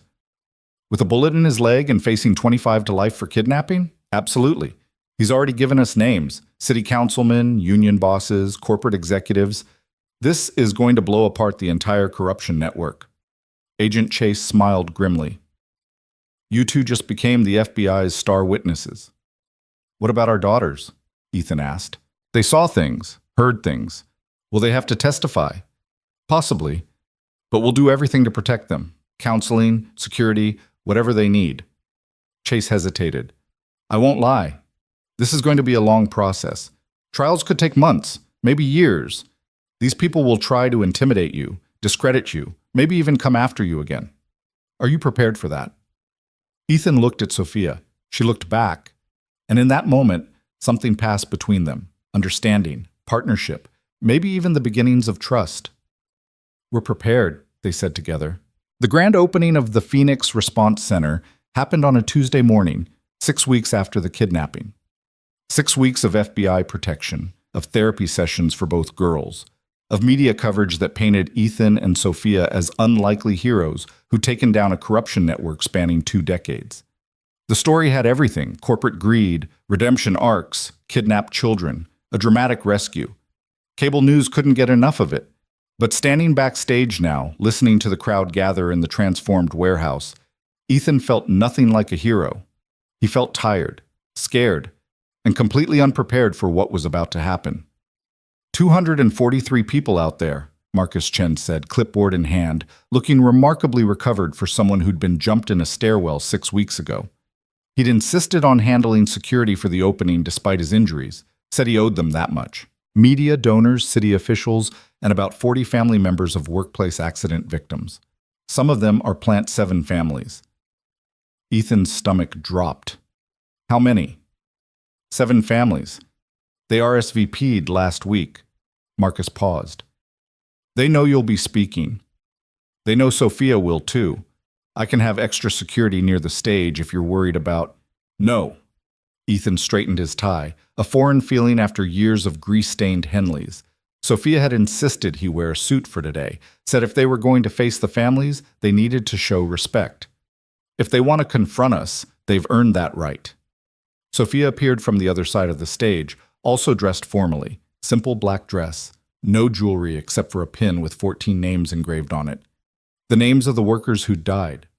She wore their memory like armor. The girls are in the front row with Agent Chase, she said quietly. Emma's still shaky, but she wanted to be here, said we needed the support. How's Leah? Holding Vanessa Chen's hand like a lifeline. Sophia managed a small smile. Vanessa Chen, widow of Michael Chen who died in the Plant 7 explosion, had become an unexpected ally. After Ethan and Sophia exposed the corruption network, Vanessa had reached out, saying she'd known all along that Ethan wasn't responsible. She'd attended every FBI briefing, every court hearing, becoming a fierce advocate for workplace safety reform. Vanessa told her that being brave doesn't mean not being scared. It means being scared and doing it anyway. Smart woman. Ethan checked his watch. 5 minutes until they were supposed to start. 5 minutes until he faced the people whose loved ones he'd failed to save. Sophia, if this goes badly, if they're too angry, if they can't hear what we're trying to say, then we let them be angry. We stand there and take it, because that's what we owe them. She touched his arm gently. But I don't think it will go badly. These families came here because they want change, not revenge. They want what we're building to mean something. How can you be sure? Because I talked to them. All 7 families. Called them personally over the past 2 weeks. Listened to their stories, their pain, and their anger at me. And I asked them what they needed. What would actually help, not just make me feel better. Her voice was steady despite the tremor in her hands. Some wanted apologies. Some wanted financial compensation beyond the lawsuit settlement. Some just wanted to know that their loved ones' deaths wouldn't be forgotten. So I'm giving them all of that today. Before Ethan could respond, the lights dimmed. Marcus appeared at the curtain, nodded. Showtime. They walked onto the stage together, facing a crowd that fell silent as 243 pairs of eyes locked onto them. Ethan saw reporters with cameras ready. City officials in expensive suits, probably worried about what would be revealed today. Donors who'd funded the center despite the controversy. And there, in the middle section, 7 families wearing photographs pinned to their clothes, faces of the dead watching the living. Sophia stepped to the microphone first. Her hands gripped the podium so hard her knuckles went white, but her voice didn't shake. My name is Sophia Grant. 2 years and 37 days ago, I made the worst decision of my life. I was told that one of my facilities was unsafe, that workers were in danger, that an explosion was inevitable if we didn't shut down immediately. And I chose profit over people. I chose my ego over evidence. I chose to fire the man who tried to warn me rather than admit I'd made a mistake. She paused, looking directly at the families wearing photographs. 63 days later, 14 people died because of that choice. 14 fathers, sons, brothers, husbands. 14 people who went to work that day trusting that their employer valued their lives. I betrayed that trust. I destroyed families, and I let an innocent man take the blame because facing my own guilt was too painful. A woman in the audience stood up. She was in her 50s, wearing a photograph of a young man with a bright smile. That was my son, Daniel Martinez. He was 26. He had a daughter who was 3 months old when he died. She's 2.5 now, and she'll never remember her father because of you. The room held its breath. Sophia didn't look away, didn't defend herself. Mrs. Martinez, I know. I've thought about Daniel every day since the explosion. I've thought about his daughter growing up without him, and I know that nothing I say or do will bring him back. But I want you to know that this center exists because of Daniel, because of all 14 men who died. They're the reason I'm trying to change how we think about workplace safety. Mrs. Martinez's hands shook. My son died alone in that explosion, trapped in the rubble for 6 hours before they found his body. The last thing he did was send me a text saying he loved me, and he was scared. Do you know what that's like? Reading your child's final words? No. Sophia's voice broke. I can't imagine that pain. But I can tell you that 6 weeks ago, my daughter was kidnapped by people trying to stop this center from opening. For 6 hours, I didn't know if she was alive or dead. For 6 hours, I lived with the possibility that I'd never see her again. And in those 6 hours, I finally understood what I'd done to you, what I'd taken from you. That terror, that helplessness. You've lived with it for 2 years because of me. Mrs. Martinez sat down slowly, tears streaming. Another person stood, an older man with a photograph of someone who looked like him, maybe 40 years old. My brother, Thomas Reeves, the electrician. He was supposed to retire in 3 months. He and his wife were going to travel, see the country, finally relax after 40 years of hard work. The man's voice was rough with grief. Instead, I had to identify his body, had to tell his wife that the company she trusted, the safety protocols she believed in, were all lies. Mr. Reeves. This time Ethan spoke, stepping forward. I met your brother, twice. Once during a routine safety inspection, and once when he pulled me aside to tell me about pressure valve irregularities he'd noticed. He documented everything properly, filed reports, did exactly what he was supposed to do.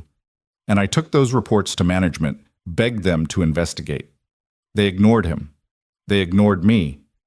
And then they fired me for being too persistent. The man stared at Ethan. Your ward, the mechanic they blamed. Yes, sir. I tried to save your brother. I tried to save all of them. I failed. But you tried. That's more than she did. He gestured at Sophia. You fought for them. She destroyed you for it. She did. And I spent 2 years hating her for it. But hate doesn't bring them back. It doesn't make workplaces safer. It doesn't prevent the next explosion, the next tragedy, the next family destroyed. Ethan's voice was steady now, finding strength in the truth. So I made a choice. I could spend the rest of my life bitter and angry, or I could use what happened to me, what happened to your brother, to create something that actually protects workers. This center is that choice. A third person stood, a woman in her 30s with 2 small children clinging to her legs. My husband, Robert Kim. He was 34. These are his daughters. They were 4 and 6 when he died. They still ask when Daddy's coming home. Her voice was hollow. How does this center bring my husband back? How does it help my daughters grow up without a father? Sophia left the podium, walked down the steps, and approached the woman directly. Security tensed, but Sophia waved them back. She knelt in front of the 2 girls, eye level with them. Hi, I'm Sophia. What are your names? The older girl whispered, Jessica. And I'm Amy, the younger one said, less shy. Jessica and Amy. Those are beautiful names. Sophia's eyes were bright with unshed tears. Your daddy was a hero. Did you know that? He worked hard every day to help build things that people needed. And he was brave and kind and loved you very much. Mommy says he's in heaven, Amy said. I believe that too. And I believe he's watching over you right now, making sure you're safe and happy. Sophia looked up at their mother. Mrs. Kim, I can't bring Robert back. I can't give your daughters their father. But I can promise you this. Every person who walks through the doors of this center will learn Robert's story. They'll see his picture on our memorial wall. They'll understand that workplace safety isn't about regulations and inspections. It's about fathers coming home to their daughters. And if we can save even one family from the pain you've endured, then Robert's death will mean something. Mrs. Kim was crying now, silent tears that she didn't wipe away. Do you mean that? Or is this just publicity? I mean it with everything I am, and I'm backing it up with money, resources, and the rest of my life. Sophia stood, addressed the entire crowd now. I've liquidated my personal fortune, $800 million, to fund this center and compensate victims' families. I've lost my position as CEO, lost most of my company, lost everything I spent 20 years building. Some people think that's punishment enough. I don't. Because my daughter is still alive, my family is still intact. I get to wake up every morning and make choices. Those 14 men don't have that anymore. So this isn't punishment, it's penance. And I'll spend every day I have left trying to earn back even a fraction of the trust I destroyed. The room was silent for a long moment. Then Mrs. Martinez stood again. I don't forgive you, she said clearly. I can't. My son is gone forever, and no amount of money or centers or speeches will change that. But she looked at the memorial wall with its 14 photographs. But I don't want Daniel's death to be meaningless. I don't want other mothers to lose their sons the way I lost mine. So if this place can prevent that, if it can actually make a difference, then I'll support it. Not for you, for the next Daniel Martinez who deserves to come home safe. One by one, the other family members stood.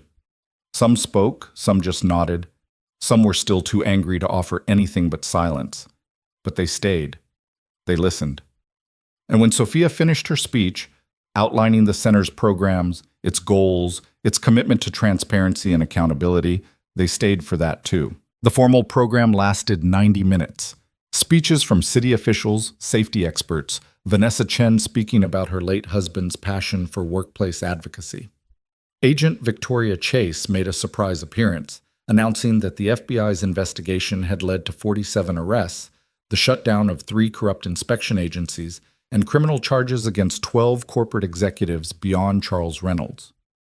None of this would have been possible without Ms. Grant's cooperation and Mr. Ward's courage, Chase said from the podium. They've set a new standard for corporate accountability and whistleblower protection. This center represents everything that should exist in our society. People choosing to do what's right, even when it costs them everything. When the speeches ended, the crowd was invited to tour the facility. Ethan and Sophia stationed themselves at the memorial wall, available for anyone who wanted to talk. Some people avoided them. Others approached tentatively, asking questions about programs. expressing cautious hope. A few were openly hostile. One man spat at Sophia's feet, called her a murderer, walked out. She stood there, let him go, didn't defend herself. Leah and Emma stayed close to their parents, still processing their own trauma from the kidnapping, but trying to be brave. Emma held her mother's hand so tightly that Sophia's fingers went white. Leah shadowed her father, watching every stranger with suspicious eyes. "They'll be okay," Vanessa Chen said quietly, approaching Ethan. "My kids were younger when Michael died, but they had nightmares for months. Professional counseling helped. Time helped. Knowing that their father's death meant something, that helped most of all." "How are they now?" "Graduating high school, planning for college, living their lives. They still miss him, but they're not defined by that loss anymore." She smiled sadly. "Your daughters are strong. They'll heal." "I hope you're right." "I am. Trust me. I'm a professional griever at this point." Vanessa looked around the center at the classrooms and training stations and memorial wall. "You've built something good here, Ethan. Michael would have loved this place." "I wish I'd been able to save him." "You tried. That's more than most people did." She squeezed his arm. "Now you're making sure no one else has to die the way he did. That's not nothing." As the afternoon wore on, the crowd thinned. Media left to file their stories. Officials departed with promises of support. Families wandered through exhibits, some leaving contact information, others just processing their emotions. By evening, only a handful of people remained. That's when Sophia's phone buzzed. Unknown number. She almost ignored it, but something made her answer. "Ms. Grant?" The voice was male, professional, unfamiliar. "Yes. Who is this?" "My name is Richard Holbrook. I'm an attorney representing someone who's been following your case closely. My client would like to speak with you about the Phoenix Response Center. Are you available for a meeting?" Sophia's instincts screamed danger. "Who's your client?" "I'd rather discuss that in person. Tomorrow, 10 a.m., at the Fairmont Hotel downtown. Suite 1847. My client is prepared to make a substantial donation to your center, $50 million, but would like to discuss terms first." $50 million. Enough to expand the center nationwide, to triple their programs to help thousands of families. Sophia's heart raced. "I'll need to bring security." "Of course, my client expects nothing less. See you tomorrow, Ms. Grant." He hung up before she could ask more questions. Sophia stared at her phone, torn between hope and suspicion. "What's wrong?" Ethan appeared at her side, reading her expression. "You look like you've seen a ghost." She told him about the call. His jaw tightened. "It's a trap." "Maybe. Or maybe it's a legitimate donor." "Sophia, we just took down a corruption network that included some of the wealthiest people in Seattle. You think one of them wants to give us $50 million out of the goodness of their heart?" "I think we need that money, and I think we can protect ourselves." She met his eyes. "Come with me. You, me, Agent Chase if she's available. We go in prepared for anything." Ethan wanted to refuse, wanted to tell her it was too dangerous, too soon after the kidnapping, but he saw the determination in her face, the same determination that had walked into a warehouse full of armed men to save their daughters. "Fine, but I'm bringing Marcus Chen too. And if anything feels off, we leave immediately." Agreed. They called Agent Chase, who was equally suspicious, but agreed to attend. The next morning, the four of them arrived at the Fairmont Hotel at 9:55 a.m., Ethan and Marcus carrying concealed weapons, Chase wearing her FBI credentials prominently, Sophia trying to project confidence she didn't feel. Suite 1847 was on the top floor, with floor-to-ceiling windows overlooking Elliott Bay. The door was answered by Richard Holbrook, who looked exactly like his voice suggested, mid-50s, expensive suit, practiced smile. "Ms. Grant, Mr. Ward, Agent Chase. Thank you for coming. My client is waiting inside." He led them through an elegant sitting room to a private office, and there, seated behind a mahogany desk, was a woman Sophia recognized immediately, Victoria Preston, CEO of Preston Industries, one of the largest construction firms on the West Coast. A woman worth an estimated $3 billion, and someone who'd been named in the FBI investigation as having received consulting fees from Charles Reynolds' corruption network, Though nothing had been proven, no charges filed. Sophia stopped in the doorway. You. Victoria Preston smiled. She was in her 60s, silver-haired and sharp-eyed, wearing a power suit that probably cost more than most people's cars. Ms. Grant, please sit. We have much to discuss. I'm not sitting down with someone who profited from the corruption that killed 14 workers. Then you're not walking out of here with $50 million that could save hundreds more. Victoria's smile didn't waver. Your choice. Agent Chase stepped forward. Ms. Preston, if you have information relevant to our ongoing investigation, I have nothing relevant to your investigation, Agent Chase. All charges against me were dropped due to lack of evidence. I'm here as a private citizen making a donation to a worthy cause. She gestured to the chairs. Now please, sit, or leave and explain to your donors why you turned down the largest contribution in your center's history. Ethan and Sophia exchanged glances. Marcus positioned himself by the door, hand near his concealed weapon. After a tense moment, they sat. Thank you. Victoria folded her hands on the desk. Let me be direct. I did business with Charles Reynolds. I paid him consulting fees that circumvented proper safety regulations. I profited from the corruption you exposed, and I would do it again. Then why are you here? Sophia's voice was ice. Because the world has changed. Your little crusade, your confession, your dramatic rescue of kidnapped children. It's captured public attention in ways that make the old system untenable. Regulators are watching. Media is scrutinizing. Shareholders are demanding accountability. The game has new rules, and I'm adapting to them. So this is a PR move. Buy your way into looking ethical. This is business. My company needs to demonstrate commitment to workplace safety or face boycotts, lawsuits, and regulatory crackdowns. Your center provides perfect optics, reformed CEO, and vindicated whistleblower working together to prevent tragedies. If Preston Industries is your biggest donor, we benefit from that association. Victoria pulled out a contract. $50 million over 5 years. In exchange, we get prominent placement of our logo on your materials, speaking opportunities at your events, and consultation on your safety curriculum to ensure it reflects real-world construction challenges. You want to control what we teach? Ethan's voice was flat.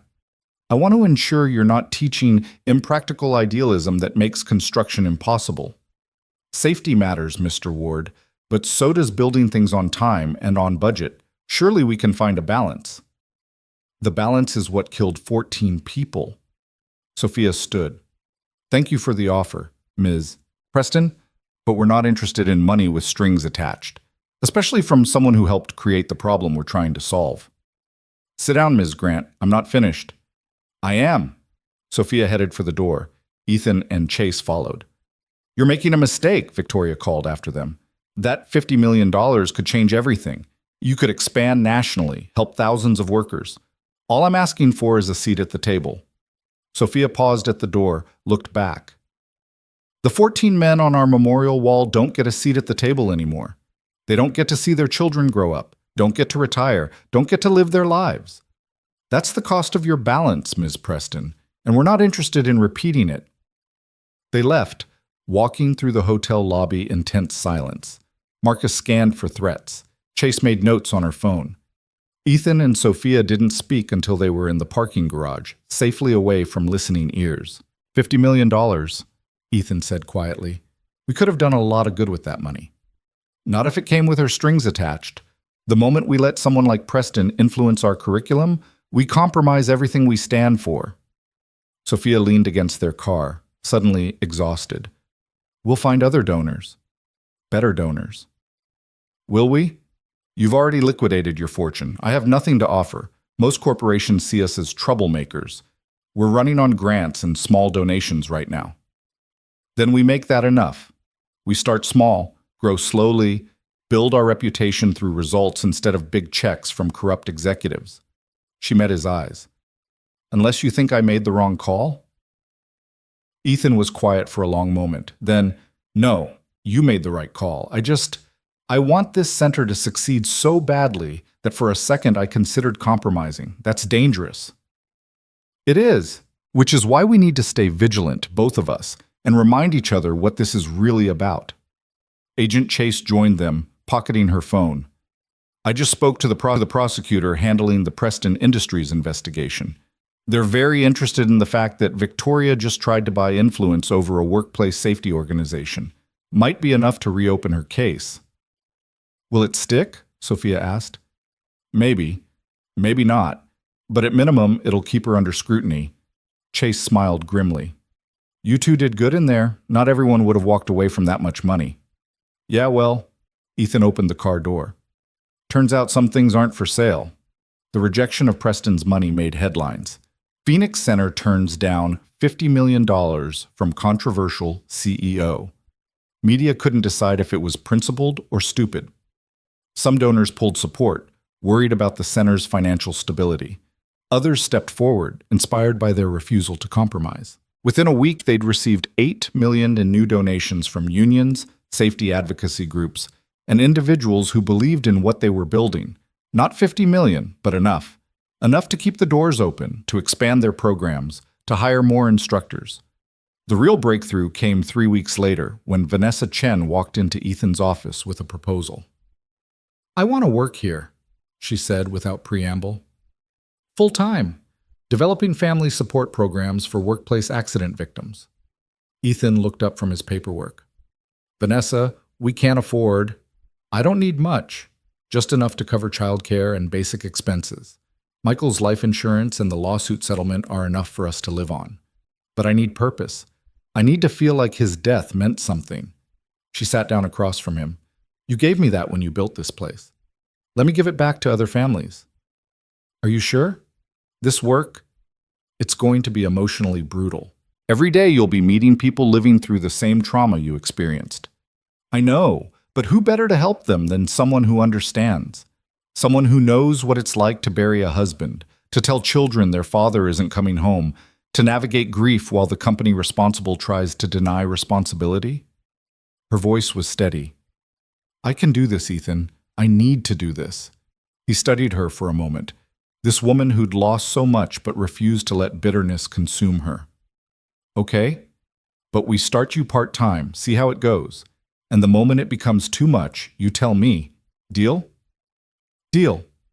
Vanessa became the center's heart. She created support groups for widows and widowers, developed resources for children grieving lost parents, partnered with therapists to provide free counseling. Within months, families who'd suffered workplace tragedies across the state were reaching out, asking for help, sharing their stories. The center grew, not in flashy ways, but in ways that mattered. A construction worker used their training to identify a structural flaw that would have collapsed a building. A factory foreman called their hotline to report unsafe conditions, triggering an OSHA investigation that saved lives. A union adopted their curriculum for mandatory safety training. Ethan and Sophia settled into an uneasy partnership. They weren't friends, too much history, too much pain between them, but they respected each other, trusted each other's judgment, and slowly, carefully, they learned to work together without the weight of the past crushing every interaction. Their daughters, meanwhile, formed an unexpected bond. Emma and Leah had survived trauma together, shared nightmares about the warehouse, attended therapy sessions side by side. Sophia enrolled Emma in the same school as Leah, figuring they needed stability and familiar faces. The girls became inseparable. They're like sisters, Sophia remarked one afternoon, watching Emma and Leah work on homework together in the center's break room. Trauma bonding, Ethan said. It's common in survivors. Maybe, but I think it's more than that. They genuinely like each other. Emma's been happier these past few months than she has in years. Leah, too. After Jenny died, she withdrew from everyone. Now she's... He paused, voice catching. She's laughing again. I forgot what that sounded like. Sophia glanced at him. You're doing better, too. Am I? You are. When I first showed up at your apartment, you looked like you were barely holding yourself together. Now you look like someone who's found a reason to keep fighting. Ethan didn't respond immediately. When he did, his voice was quiet. I spent 2 years drowning. In grief, in anger, in the injustice of what you did to me. Building this center. It gave me something to hold on to. A life raft. And I'm not sure if I should thank you for that or resent you for being the reason I needed it. Both, probably. That's fair. They stood in comfortable silence, watching their daughter's work. Then Emma looked up, saw her mother watching, and smiled. A real smile, bright and unguarded. Sophia's breath caught. She used to smile like that all the time, she whispered. Before the divorce, before the scandal, before I destroyed everything. I thought I'd never see it again. You will. Kids are resilient. They heal faster than we do. I hope you're right.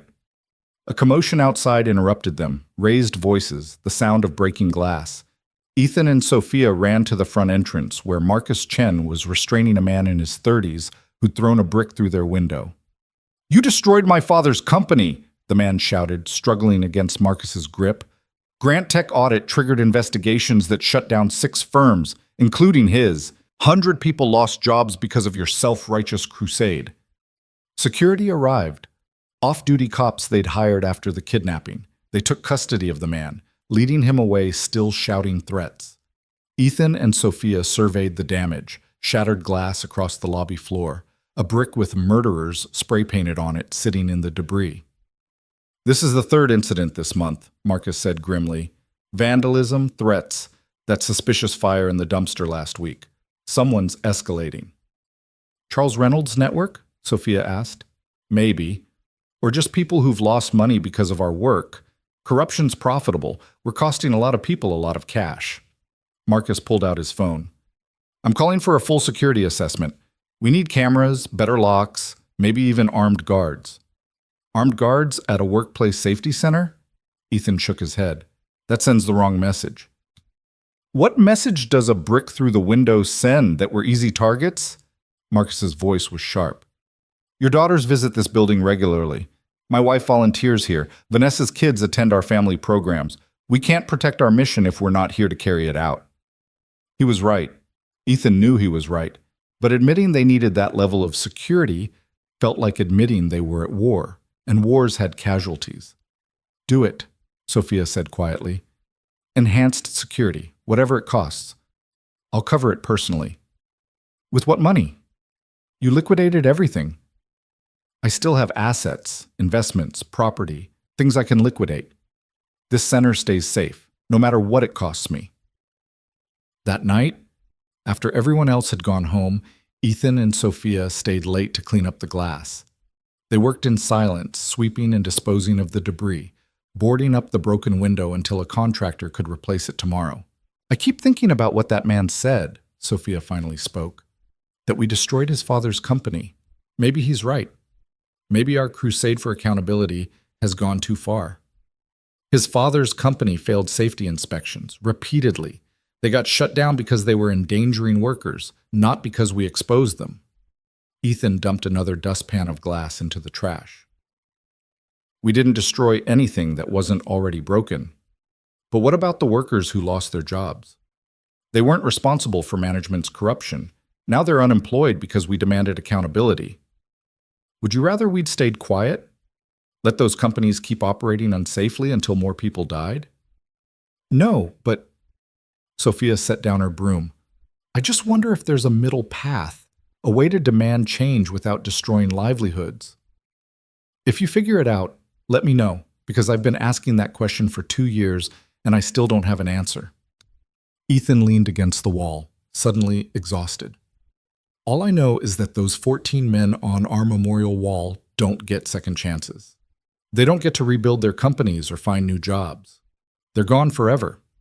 So yeah, I'll take some economic disruption if it means preventing more deaths. Even if it makes us targets? Even then." Sophia studied him for a long moment. "You really believe that?" "I have to. It's the only way I can live with myself." He met her eyes. "Don't you?" She thought about the question, really thought about it. About the man who'd thrown the brick, whose father had lost everything. About the workers unemployed because of investigations she'd triggered. About the cost of justice and the price of redemption. "Yes," she finally said. "I believe it too, even when it terrifies me." The security upgrades took 2 weeks. Cameras on every entrance, reinforced locks, panic buttons in every room, off-duty police officers rotating through 8-hour shifts. It felt excessive, like they were fortifying a bunker instead of running a non-profit. But no more bricks came through windows. No more threats went unanswered. Then, on a Friday afternoon exactly 3 months after the grand opening, Agent Victoria Chase called with news that changed everything. "We got him," she said without preamble. "The head of the whole operation, not Charles Reynolds, his boss. The person who orchestrated everything from the corruption network to the kidnapping." Ethan put her on speakerphone so Sophia could hear.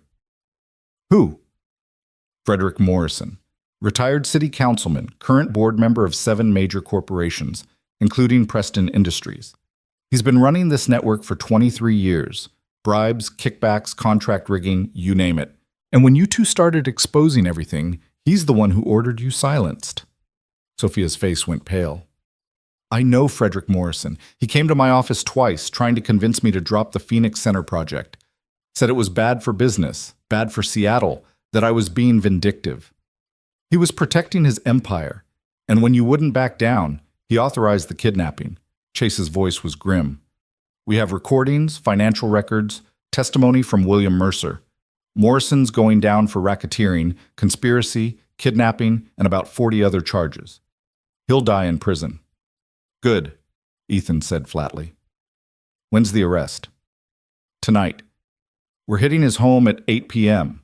Thought you might want to watch from the surveillance van, see this through to the end." They arrived at the designated location at 7:45 p.m., a quiet residential street in Madison Park, where Frederick Morrison lived in a mansion worth $15 million. The FBI surveillance van was parked 3 houses down, filled with agents and monitoring equipment. "He's home," Chase told them, pointing to screens showing thermal imaging of the house. "Alone. Security team dismissed an hour ago. We made sure they got anonymous tips about a gas leak, called them away." "You set this up carefully," Sophia observed. "Morrison's smart and well-connected. We only get one shot at this. If we screw it up, he disappears into a country with no extradition treaty, and we never see him again." At exactly 8 p.m., FBI teams moved in. Front door, back door, synchronized entry. Through the surveillance feed, they watched agents swarm the house, weapons drawn, shouting commands. Frederick Morrison appeared on screen, dignified even in pajamas, hands raised, not resisting. But his face showed no fear, no surprise, just calculation. "He knew we were coming," Ethan said. "Probably, but he also knows fighting makes it worse." Chase listened to updates through her earpiece. Clear, all rooms secure, subject in custody, no incidents." They brought Morrison out in handcuffs 10 minutes later. As he passed the surveillance van, he looked directly at it, at the window where he somehow knew Sophia and Ethan were watching. And he smiled. The smile said, "This isn't over." The arrest made international news. Seattle corruption network exposed. Billionaire council orchestrated 20-year criminal enterprise. The fall of Frederick Morrison. Media swarmed the Phoenix Center, requesting interviews, wanting reactions. Sophia and Ethan gave a joint statement. Frederick Morrison and people like him represent everything the Phoenix Response Center was built to fight against. Corporate greed, systemic corruption, the belief that profits matter more than people. Today's arrest shows that no one is above accountability, no matter how powerful, how wealthy, how well-connected. We're grateful to the FBI and to every whistleblower who risked everything to expose the truth. Public response was overwhelmingly positive. Donations poured in. Politicians expressed support. Corporations that had distanced themselves from the center suddenly wanted partnerships.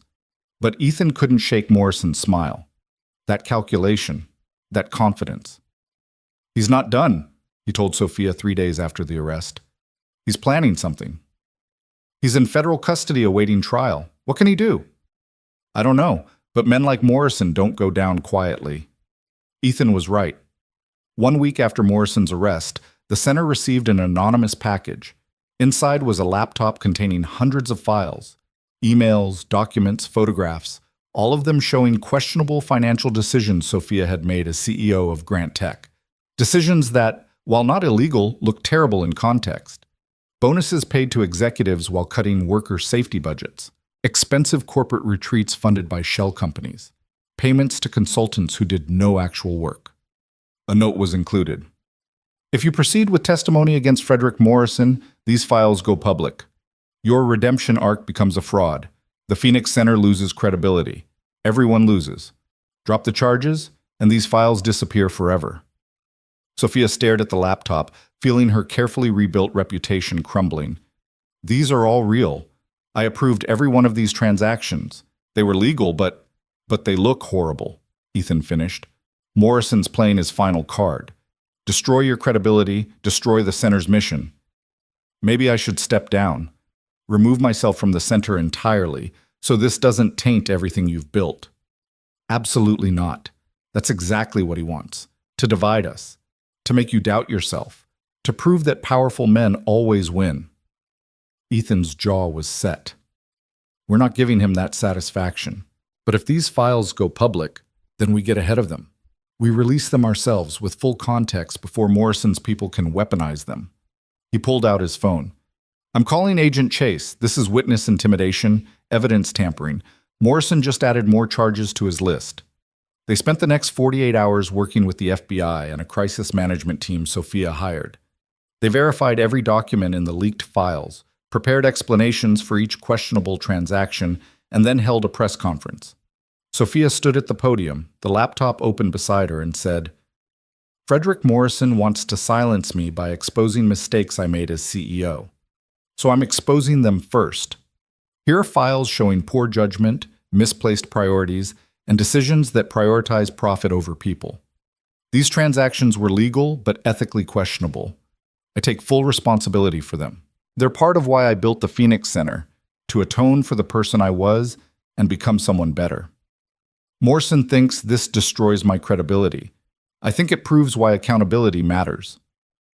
The media response was mixed. Some praised her transparency. Others questioned whether someone with her history should be leading a workplace ethics organization. Donors debated. The board, now including Ethan, Vanessa Chen, and several family members of Plant 7 victims, held an emergency meeting. The question is trust, Marcus Chen said, presiding over the meeting. Can the public trust someone who made these decisions to lead this organization? The alternative is letting Morrison win, Vanessa countered. Letting him prove that exposing uncomfortable truths destroys you. That's not a precedent I want to set. They voted. 7 in favor of Sophia remaining, 3 against, 2 abstaining. She stayed, but the damage was done. Donations dropped. Media coverage turned skeptical. 3 major partnerships dissolved. The center, which had been growing steadily, suddenly faced an uncertain future. And Frederick Morrison, from his jail cell, smiled. The Phoenix Response Center limped through the next 3 months on life support. Donations that had once flowed steadily slowed to a trickle. Corporate sponsors who'd proudly displayed their logos on training materials quietly withdrew support.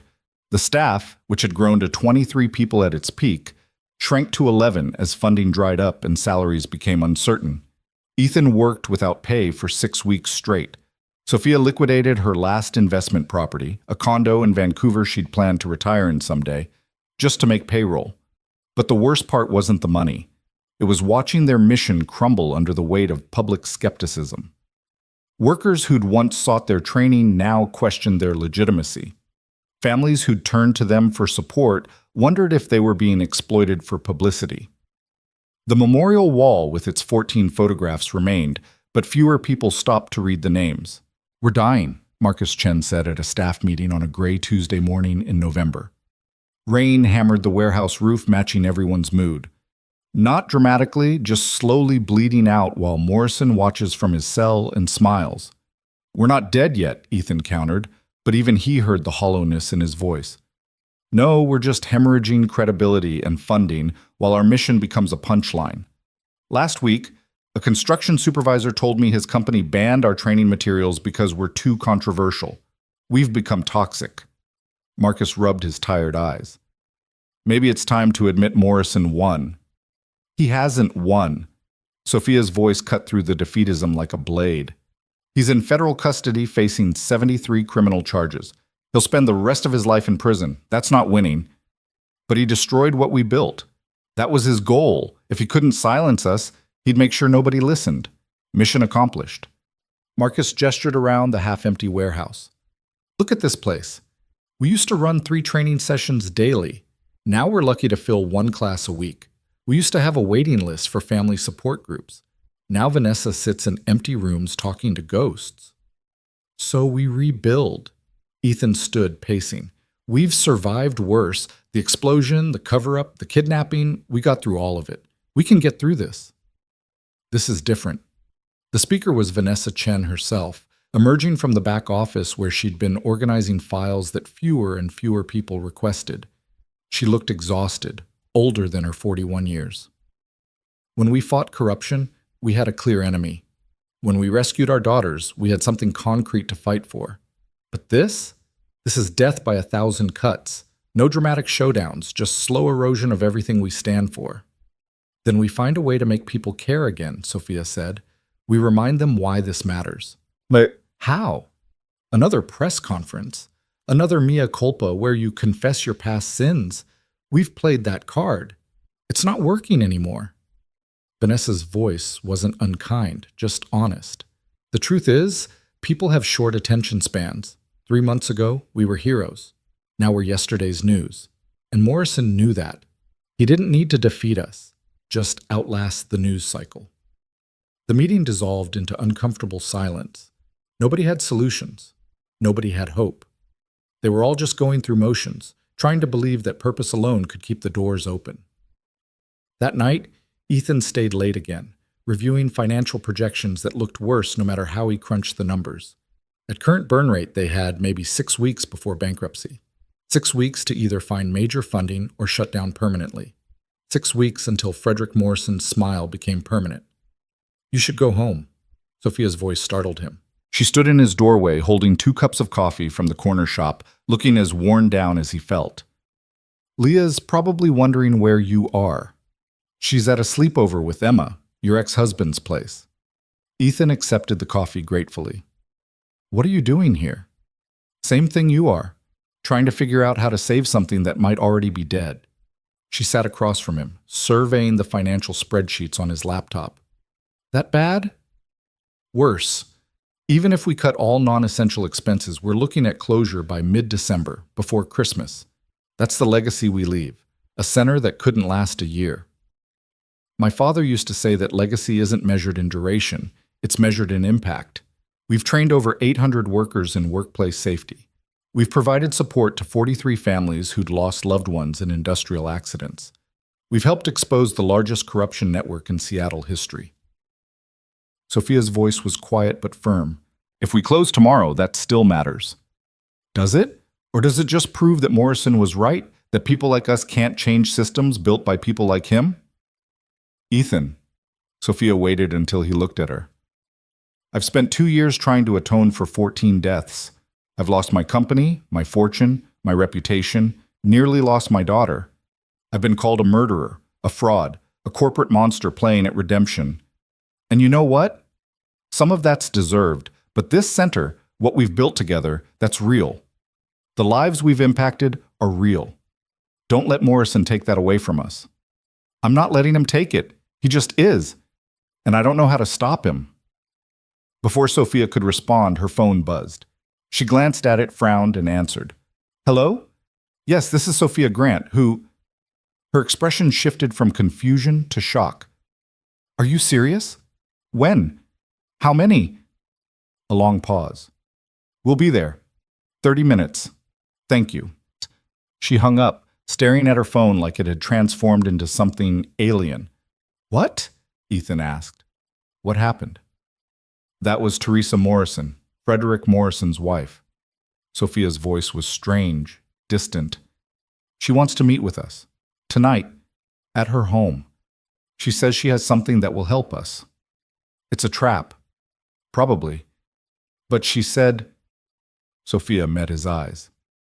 She said her husband destroyed enough lives, and she won't let him destroy more. She has evidence, documents he kept hidden even from his lawyers, and she wants to give them to us. Ethan wanted to refuse, wanted to tell Sophia that walking into Frederick Morrison's mansion was suicide, but desperation made people do foolish things, and they were very, very desperate. We bring Marcus, he said finally, and we tell Agent Chase where we're going. If it's a trap, at least someone knows where to find our bodies.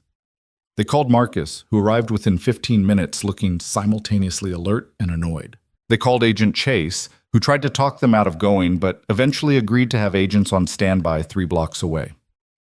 Then they drove to Madison Park, to the mansion where Morrison had been arrested 3 months earlier. Teresa Morrison answered the door herself.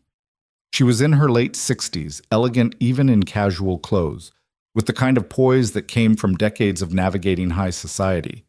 But her eyes were red from crying, and her hands shook slightly as she gestured them inside. "Thank you for coming. I know this must seem suspicious." She led them through a marble foyer into a study lined with law books. On the desk sat a cardboard box sealed with tape. "My husband is a monster. I've known that for years, but told myself it was the price of the life we built, the wealth, the influence, the security. I looked away from so much because acknowledging it meant losing everything." "What changed?" Sophia asked gently. "Emma Grant, Leah Ward." Teresa's voice cracked. "When I learned my husband had orchestrated their kidnapping, that he'd authorized terrorizing children to protect his empire, I couldn't look away anymore. Those girls are the same age my granddaughters were when—" She stopped, composed herself. "Frederick tried to murder children, my husband, the man I've loved for 43 years. And I did nothing." "You're doing something now," Ethan said quietly. "Too late. Always too late. But maybe not entirely useless." Teresa gestured to the box. "These are Frederick's insurance files, evidence he collected on every person in his network, proof of their crimes, leverage to ensure their silence, financial records, audio recordings, photographs. Enough to take down at least 50 more people involved in the corruption." Sophia stared at the box. Why didn't he destroy these when he was arrested? Because he thought he'd beat the charges. Thought his lawyers would find some technicality, some loophole. These files were his backup plan. If anyone turned on him, he'd destroy them first. Teresa's smile was bitter. He didn't count on his wife turning on him. "This could restart the investigation," Marcus said, already pulling out his phone to call the FBI. "With this evidence, we could—" "There's more." Teresa pulled out an envelope from her jacket pocket. "Inside are the names of 3 journalists Frederick was paying to write negative stories about your center. Planting doubts, amplifying criticisms, manufacturing controversy. He orchestrated your reputation crisis from prison." "How?" Ethan's jaw clenched. "He's in federal custody. How is he still running operations? Corrupt guards, lawyers who smuggle messages, associates who execute plans in his absence. Frederick's been building this network for 23 years. You think prison walls stop that?" Teresa handed the envelope to Sophia. "Expose these journalists. Show the public that your reputation crisis was manufactured. Maybe it helps. Maybe it doesn't, but at least it's the truth." Sophia took the envelope with trembling hands. "Why are you helping us? What do you gain?" "Nothing. I lose everything. My husband will die hating me. His associates will destroy my reputation. I'll be persona non grata in every circle that mattered to me." "But—" Teresa looked at the framed photographs on Morrison's desk. Her husband, her children, her grandchildren. A family built on blood money. "But maybe your daughters will grow up in a world where men like Frederick can't terrorize families with impunity. That's worth more than my comfort." They left with the box and envelope, Marcus handling both like they contained live explosives. In the car, nobody spoke until they were miles away from Morrison's mansion. "Could be fake," Marcus finally said. "Could be designed to discredit us further when it's revealed as fraudulent." "We'll verify everything before going public," Sophia said. "But if it's real, we just got the ammunition to destroy Morrison's entire network." Ethan's voice was hard. "And to prove that everything we've been fighting for matters." They spent the next 72 hours in lockdown at the center, working with Agent Chase and a team of FBI analysts to verify the contents of Teresa Morrison's files. Every document, every recording, every photograph was scrutinized, cross-referenced, authenticated. It was painstaking, exhausting work. But by the end of the 3rd day, Agent Chase delivered her verdict. "It's legitimate, all of it. Teresa Morrison just handed us the biggest corruption bust in Pacific Northwest history." Chase looked simultaneously thrilled and exhausted. We're talking senators, judges, corporate executives, union leaders, 53 people involved in a criminal enterprise that generated an estimated $2.3 billion in illegal profits over 2 decades. What happens now? Sophia asked. Now we build cases, execute warrants, make arrests. This will take months, maybe years to fully prosecute. But Ms. Grant, Mr. Ward, you just helped expose systemic corruption that most people spend entire careers trying to crack. Chase smiled, genuine and warm. The Phoenix Response Center just became one of the most important organizations in workplace safety reform. Your credibility is about to get a major boost. She was right. Within a week of the FBI announcing their expanded investigation, media coverage of the Phoenix Center shifted dramatically. Stories that had questioned their legitimacy now praised their persistence. Journalists who'd written hit pieces were themselves exposed as being on Morrison's payroll, their careers destroyed, their publications issuing embarrassed retractions. Donations resumed, then doubled, then tripled. Within a month, the center had more funding than at any point in its history. Corporations that had distanced themselves now fought to be associated with the organization that had taken down the most powerful corruption network in decades. But success brought new challenges. The warehouse that had felt too empty suddenly became too small. They needed more space, more staff, more resources to handle the demand. Training sessions that used to have 15 people now had waiting lists of 200. Family support groups expanded from one location to satellite offices across Washington state. We're drowning in success, Vanessa said at a staff meeting, looking simultaneously pleased and overwhelmed, which is a much better problem than dying from failure. But it's still a problem. We need to expand, Marcus agreed. Bigger facility, professional administration, maybe even franchising the model to other cities. All eyes turned to Ethan and Sophia. They'd been co-directors from the beginning, but the organizational structure had been informal, improvisational. Now they needed something more robust. We need a real board of directors, Sophia said. Not just friends and allies, but people with expertise in nonprofit management, workplace safety, organizational growth. People who can scale this beyond what Ethan and I built in a warehouse. We also need to decide on leadership, Ethan added. Right now, Sophia and I make decisions by consensus. That works for a small operation, but not for what we're becoming. We need clear hierarchy, defined roles, professional structure. The conversation continued for hours. They debated governance models, leadership structures, expansion strategies. It was tedious, necessary work, transforming a passion project into a sustainable institution.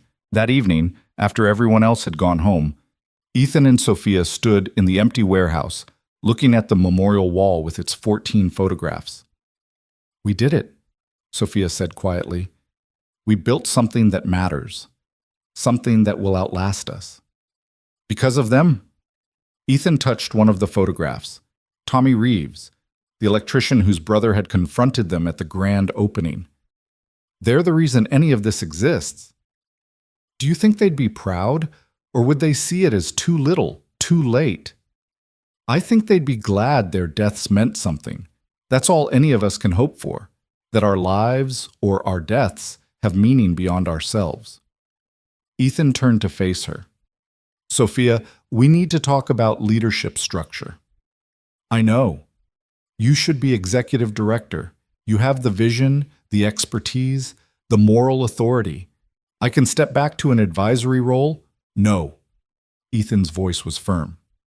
You're not stepping back. You're not hiding. We do this together, or not at all. But I'm the one who caused this. The explosion, the deaths, everything that made this center necessary. How can I lead an organization built on atoning for my sins? Because that's exactly why you should lead it. You know the cost of choosing profit over people.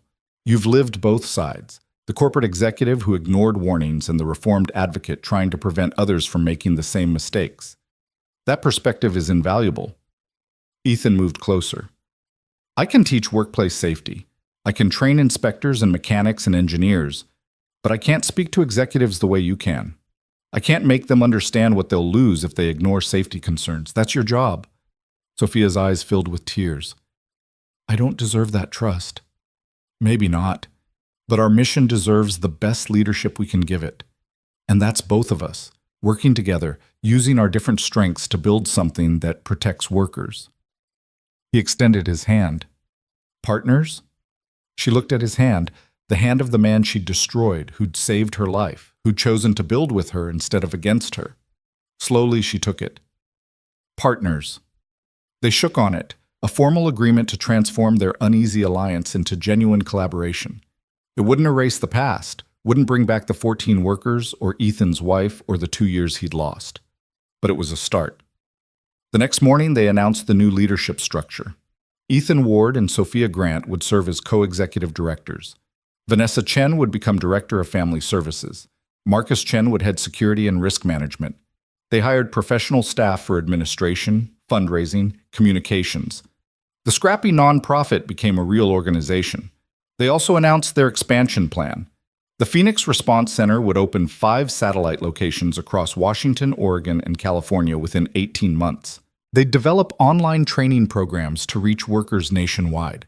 They'd create a legal defense fund for whistleblowers facing retaliation. They'd partner with universities to research workplace safety innovations. It was ambitious, maybe too ambitious, but ambition had built the center in the first place, and ambition would carry it forward. 3 weeks after the announcement, on a Friday afternoon in early December, a moving truck pulled up to the warehouse. Workers began loading equipment, files, furniture. The lease on the warehouse was ending, and they were relocating to a larger facility, a 3-story building in Georgetown with modern classrooms, conference rooms, and space to grow. Sophia watched the movers work, feeling unexpectedly emotional about leaving this space.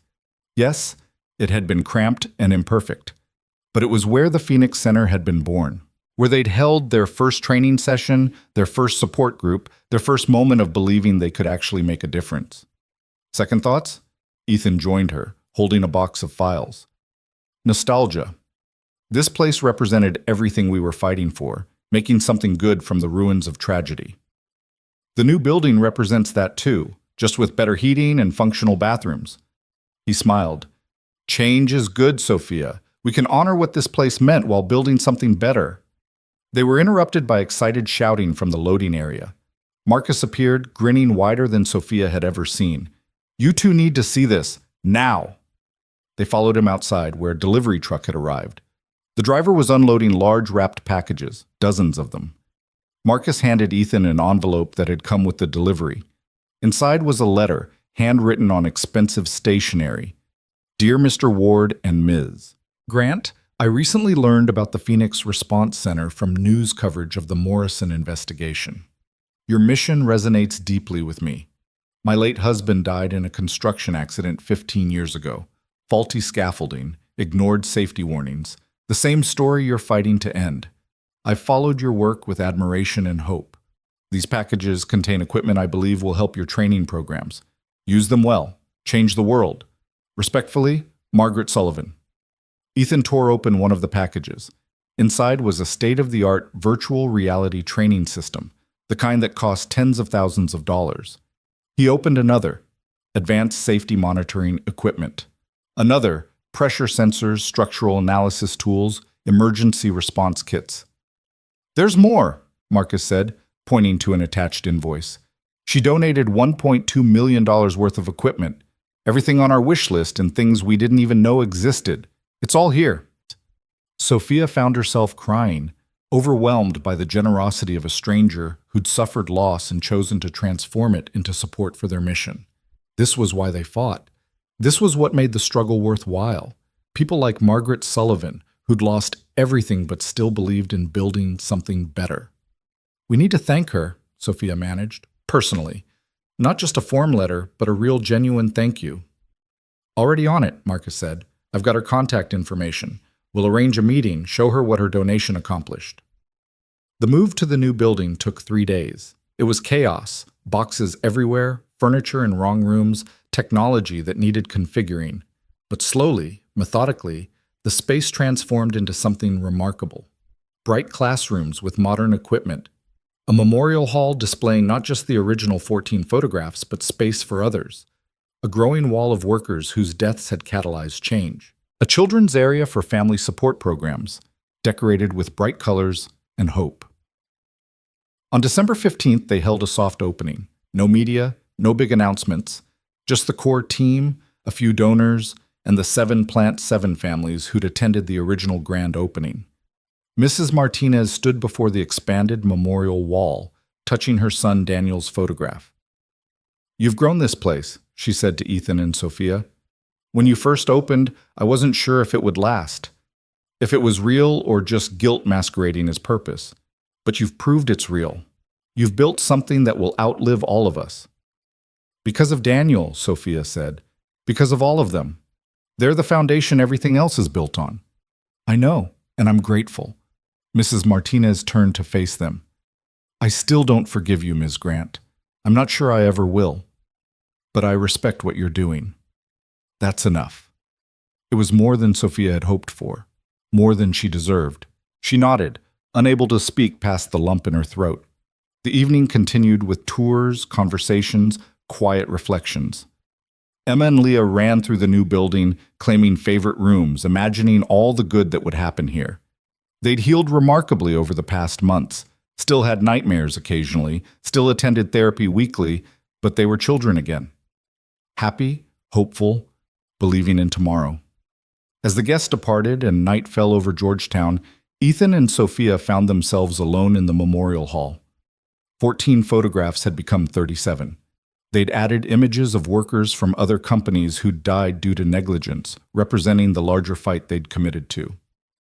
"Frederick Morrison's trial starts in 6 weeks, Sophia said quietly. "They want us both to testify." "I know. Agent Chase briefed me yesterday." Ethan studied the photographs. "It'll be brutal. Morrison's lawyers will attack our credibility, our motivations, everything we've built. They'll make it about us instead of about his crimes." "Let them try. We've survived worse." Sophia's voice was steady. "We've been called murderers, frauds, attention seekers. We've had our daughters kidnapped, our reputations destroyed, our mission questioned by everyone. And we're still here, still fighting. Morrison can't take that away from us." "No," Ethan agreed. "He can't." They stood in comfortable silence, watching the memorial photographs in the dim light. 37 faces representing 37 families. 37 reasons to keep fighting even when fighting seemed impossible. "You know what I realized?" Sophia said. "That parking garage, the night you saved my life. That wasn't the beginning of this story. It was the middle. The beginning was when you tried to warn me about Plant 7 and I fired you. Everything since then has been consequences of that moment. And the ending won't be Morrison's trial or this new building or any single event. The ending is the rest of our lives, spent trying to make that moment mean something. That's not an ending. That's just life." Ethan turned to face her. "We don't get neat conclusions or final victories. We just get days, some good, some terrible, most somewhere in between. And we choose how to spend them. Then I choose to spend them fighting, making this center everything it can be, protecting workers, supporting families, holding corporations accountable." She met his eyes. "What do you choose?" "The same, for as long as it takes." A sound from the doorway interrupted them. Vanessa Chen stood there, holding a bottle of champagne and 3 glasses. "Sorry to interrupt the meaningful moment, but I figured we should celebrate. New building, new chapter, all that inspirational stuff." "You brought 3 glasses?" Ethan noticed. "I'm optimistic. Plus, Marcus is parking the car. He'll want in on this." She poured, handed glasses to Ethan and Sophia. "To the Phoenix Response Center. May it rise from the ashes again and again, no matter how many times corrupt assholes try to burn it down." They clinked glasses, drank, and laughed. Marcus joined them moments later, stealing Vanessa's glass and proposing his own toast. Then more staff members arrived. Somehow word had spread about the impromptu celebration, and the memorial hall filled with people who'd chosen to fight alongside them. It wasn't a party. It was quieter than that, more sacred. A gathering of people who'd been broken by tragedy and chose to build instead of collapse. Workers who'd lost colleagues, families who'd lost loved ones, advocates who'd seen too much suffering and refused to accept it as inevitable. They stayed until midnight, telling stories, making plans, dreaming about what the center could become. When they finally left, Sophia was the last one out. She paused at the door, looking back at the memorial wall one final time. "Thank you. she whispered to the 37 photographs, "for giving my life meaning. I'll try to be worthy of that." Then she turned off the lights and stepped into the December night where snow was beginning to fall. The first snow of winter, covering Seattle in white, making everything look clean and new and possible. Across town, in a federal detention center, Frederick Morrison lay in his cell and plotted. He'd lost battles, but the war wasn't over. He had resources, connections, people who owed him favors. The Phoenix Response Center thought they'd won. They'd learned differently. But Morrison didn't know something crucial. Didn't understand what Ethan and Sophia had discovered through fire and loss and fighting back from destruction. They'd learned that victory wasn't about defeating enemies. It was about building something good enough, strong enough, meaningful enough that it survived even when you didn't.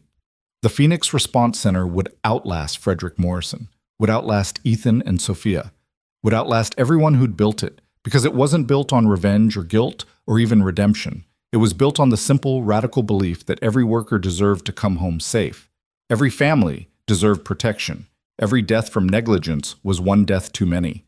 That belief was fireproof, bulletproof, Morrison-proof, and it was just getting started. 3 weeks later, on January the 3rd, the Phoenix Response Center held its first training session in the new building. 52 construction workers from 6 different companies attended. Ethan taught them to recognize structural risks. Sophia explained how to report safety concerns without retaliation. Vanessa spoke about supporting families if the worst happened. At the end of the day, one of the workers, a young man maybe 25 with calloused hands and tired eyes, approached Ethan. "My cousin died at Plant 7, he said. "David Martinez. He was Mrs. Martinez's nephew. Family never talks about it much. Too painful.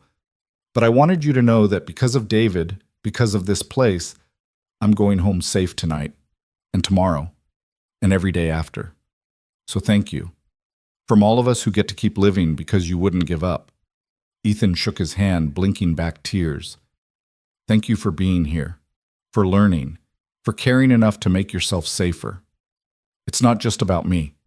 I got a wife, a baby girl who's 3 months old. She deserves a dad who comes home." The young man smiled. "That's what this is really about, right? Not safety regulations or corporate accountability, just fathers coming home to their daughters." "Yeah," Ethan whispered, thinking of Leah. "That's exactly what it's about." The worker left, and Sophia joined Ethan by the window. Outside, Seattle sprawled under winter clouds, gray and cold, but alive with possibility. "We're going to make it," she said. Not a question, a statement of fact. "We are," Ethan agreed. "Not because we're special or heroic or anything dramatic. Just because we keep showing up, keep fighting, keep choosing right over easy, even when right is impossibly hard. Your Navy SEAL saying, the only easy day was yesterday. Every day harder than the last. Every day a choice to keep going." He turned to her. "Think we'll still be doing this in 10 years? I think we'll be doing this until we die, or until every workplace in America is actually safe, whichever comes first. So definitely until we die." They laughed, exhausted and exhilarated in equal measure. Outside, the first trainees were heading to their cars, to their homes, to their families. They'd learned skills today that might save their lives tomorrow. That had to be enough. That was everything. Ethan thought about Frederick Morrison in his cell, probably still scheming, still believing he could destroy what they'd built. Let him try. The Phoenix Center wasn't just a building or an organization anymore. It was an idea, and ideas, once planted, were impossible to kill. Sophia thought about the 14 workers on the memorial wall, about the 23 others who'd joined them, about all the future workers who'd never appear there because of the work being done today. That was her legacy now. Not the billions she'd made, not the company she'd built, but the lives she'd saved by admitting she'd failed to save others. It was a strange kind of redemption. Incomplete, imperfect, ongoing. But it was real. And real was enough. "Come on," Ethan said, collecting his jacket.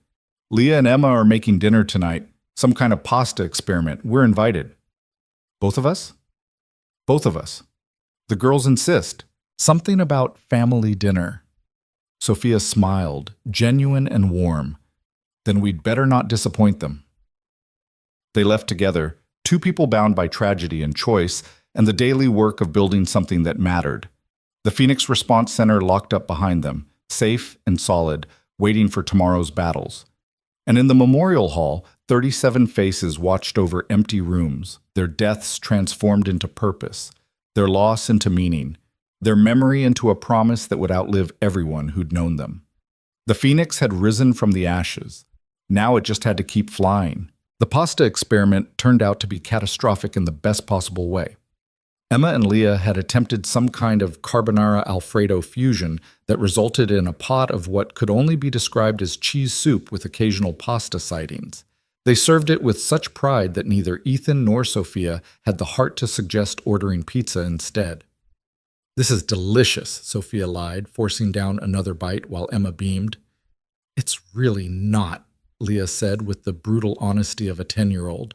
"But we tried hard, so you have to eat it anyway."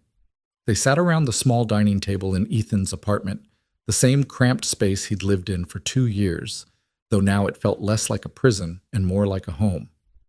Photographs covered the refrigerator, Leah's school artwork, Emma's soccer team, a picture of all 4 of them at the center's opening.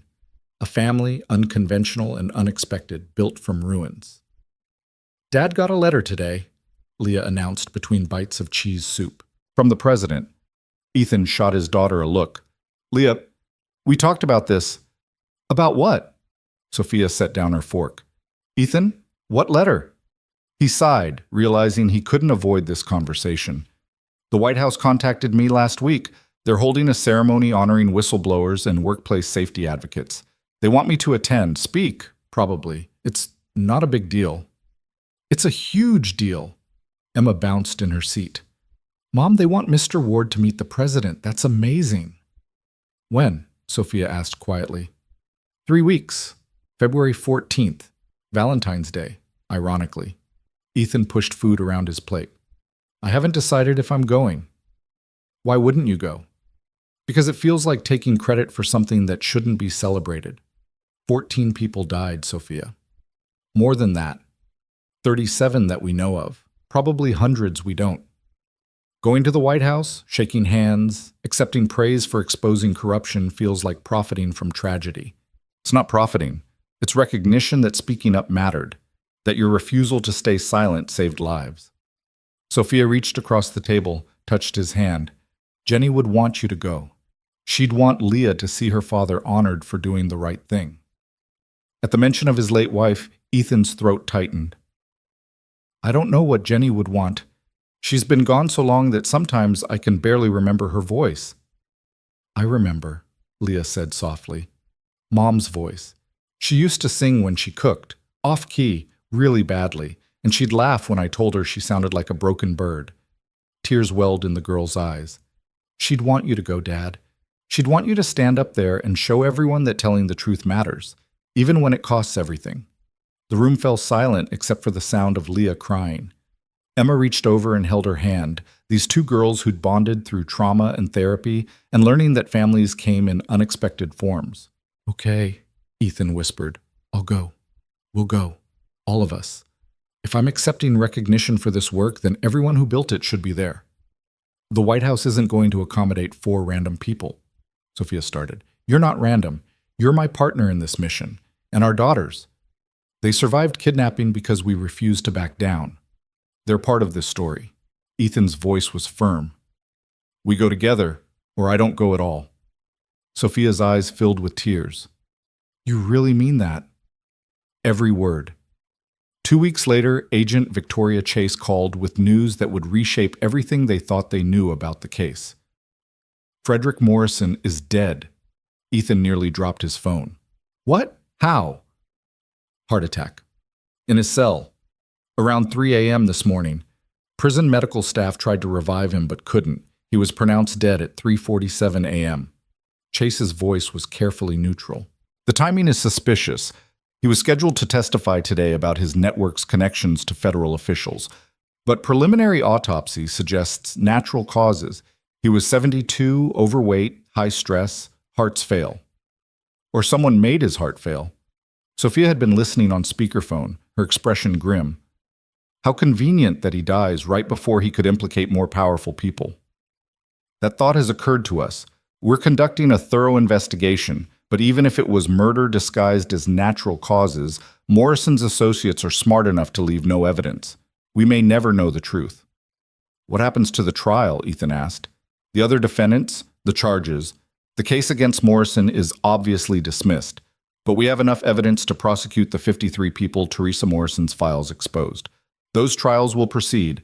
Justice will still happen, just without Morrison there to see it. Chase paused. I know this isn't the closure you wanted. Watching him face consequences, seeing him held accountable, but he's gone. He can't hurt anyone else. After Chase hung up, Ethan and Sophia sat in the center's office, processing the news. Part of Ethan felt cheated. Morrison had escaped earthly justice, would never sit in a cell for decades contemplating his crimes. But another part felt a strange relief. The man who'd ordered his daughter's kidnapping was gone, dead, unable to scheme or threaten or destroy. I don't know how to feel, Sophia admitted. I wanted him in prison, wanted him to suffer the way his victims suffered, but now that he's dead, I just feel empty. Because revenge doesn't heal anything, it just creates the illusion of closure. Ethan stood, walked to the window overlooking the Georgetown neighborhood. Morrison's death doesn't bring back the 37 workers on our memorial wall, doesn't erase the years I spent destroyed, doesn't undo any of it. So what does it change? Maybe nothing. Maybe everything. We spent so much energy fighting him that now that he's gone, we have to figure out who we are without that enemy defining us. We're people building a center that protects workers. That hasn't changed. No, Sophia agreed. But the shadows lifted. We're not fighting Morrison's sabotage anymore. We're just doing the work. That's simpler, cleaner, maybe harder in its own way. The news of Morrison's death hit media within hours. Cable news ran retrospectives on his corruption network, his crimes, the Phoenix Center's role in exposing him. Some commentators suggested his death was suspicious. Others said it was karma. A few called it tragic. A powerful man brought low by his own greed. The center received hundreds of messages, some supportive, some accusatory, many just confused about what Morrison's death meant for workplace safety reform. Ethan and Sophia released a joint statement. Frederick Morrison's death doesn't change our mission. The corruption he represented still exists. The systems that allowed 37 workers to die preventable deaths still need reform. We'll continue fighting for workplace safety, supporting affected families, and holding corporations accountable. Morrison may be gone, but the work remains. The White House ceremony became more significant in light of Morrison's death. What had been scheduled as a routine recognition became a national conversation about whistleblower protection, corporate accountability, and the price of speaking truth to power. On February 14th, Ethan, Sophia, Emma, and Leah flew to Washington, D.C. The flight was surreal. Ethan had never been to the nation's capital, had barely traveled since Jenny's death. Now he was going to meet the president, bringing his daughter and his former enemy-turned-partner, representing a movement that had transformed his personal tragedy into systemic change. They stayed at a modest hotel near the National Mall. That evening, they walked past monuments and museums, 4 people who'd been strangers 3 years ago, now bound together by circumstances that still seemed impossible. "Mom," Emma said, holding Sophia's hand, "are you nervous about tomorrow?" "Terrified. I'm going to the White House as someone who was complicit in the corruption we exposed. Some people think I don't deserve to be there." "But you changed. You made things right." Emma looked up at her mother with fierce loyalty. "That's what heroes do, right? They make mistakes and then fix them." "I don't think I'm a hero, baby. You are to me. You could have stayed rich and safe and pretended nothing was wrong, but you chose to lose everything to tell the truth. That's brave." Sophia pulled her daughter close, crying openly on the National Mall while tourists passed and monuments watched. Ethan gave them space, walking ahead with Leah, giving Sophia and Emma their moment. "Do you think your mom would be proud of me?" Leah asked suddenly, "for being brave when we got kidnapped?" Ethan knelt down, eye level with his daughter. "Your mom would be so proud of you every single day, for your courage, your kindness, your ability to find joy even after everything we've been through. You're exactly the person she hoped you'd become." "I miss her." "I know, I do too, every day." He brushed hair from Leah's face. But she's with us, in the choices we make, the way we treat people, the work we do to make the world safer. That's how she stays alive, through us living the values she taught us. Like how the workers on the memorial wall stay alive through the center? Exactly like that. The next morning, they dressed carefully for the White House ceremony. Ethan wore the same suit he'd worn for the center's grand opening, Jenny's wedding ring on a chain around his neck where it always lived. Sophia wore a simple blue dress with the pin bearing 14 names. She never appeared publicly without it. Emma and Leah wore matching outfits they'd picked together, presenting a united front. The White House was smaller than Ethan expected, but more intimidating. Security was extensive, the architecture overwhelming, the weight of history pressing down on everything. They were escorted through corridors lined with portraits of former presidents, into the East Room where the ceremony would be held. 23 other honorees were there. Whistleblowers who'd exposed corporate fraud, environmental destruction, financial crimes. People who'd sacrificed careers, reputations, sometimes safety to reveal truth. Ethan found himself among his tribe, people who understood what it cost to choose right over easy. "Mr. Ward?" A woman in her 50s approached, extending her hand. "I'm Dr. Sarah Chen. I exposed pharmaceutical fraud that would have killed thousands of patients. Lost my medical license for 2 years before being vindicated. I just wanted to say your work with the Phoenix Center inspired me to keep fighting even when I wanted to give up." They talked for 15 minutes, trading stories of legal battles and death threats, and the strange isolation of being vindicated but still not truly trusted. Other honorees joined the conversation, creating an impromptu support group for people society simultaneously celebrated and suspected. When the president entered, everyone stood. He was younger than Ethan expected, with tired eyes that suggested the weight of office was heavier than cameras showed. He worked the room, greeting each honoree personally, listening to their stories. When he reached Ethan, the president's handshake was firm. "Mr. Ward, I've been following the Phoenix Center's work. What you and Ms. Grant have built from such tragedy, it's remarkable." "Thank you, Mr. President, though Ms. Grant deserves most of the credit. I just teach safety protocols. She transformed a mission into a movement." The president turned to Sophia. "Ms. Grant, your confession took courage. Holding yourself accountable when you could have hidden behind lawyers and corporate structures that set a new standard for executive responsibility." "I didn't deserve praise, Mr. President. I caused those deaths. I'm just trying to prevent more."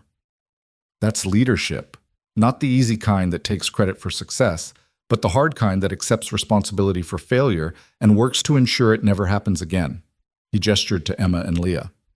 "These your daughters?" "Yes, sir," Ethan and Sophia said simultaneously, then glanced at each other, surprised by the joint claim. The president smiled. "They look like they're lucky to have you both." The ceremony began. One by one, honorees were recognized, their stories told, their sacrifices acknowledged. When Ethan's name was called, he walked to the podium with Sophia beside him.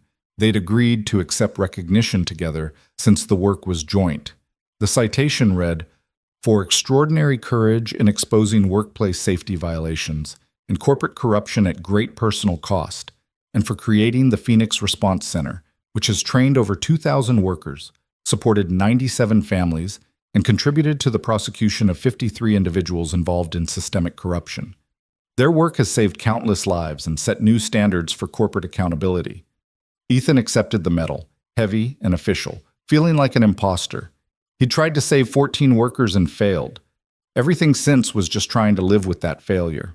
But then he looked at the audience, at Leah and Emma in the front row, at the other whistleblowers who'd sacrificed everything, at people who'd flown in from Seattle to attend, including Vanessa Chen and Marcus and several Plant 7 families. And he understood. This wasn't about him. It was about the movement. The collective decision to demand better, to refuse to accept preventable deaths as the cost of doing business. "Thank you, Mr. President," Ethan said into the microphone. His voice echoed through the East Room. "But I need to be clear about something. I'm not a hero. I tried to save 14 men and failed. They died because I wasn't persuasive enough, wasn't loud enough, didn't fight hard enough. This medal represents my failure as much as any success that came after." uncomfortable shifting in the audience. This wasn't the script. Honorees were supposed to accept graciously and sit down.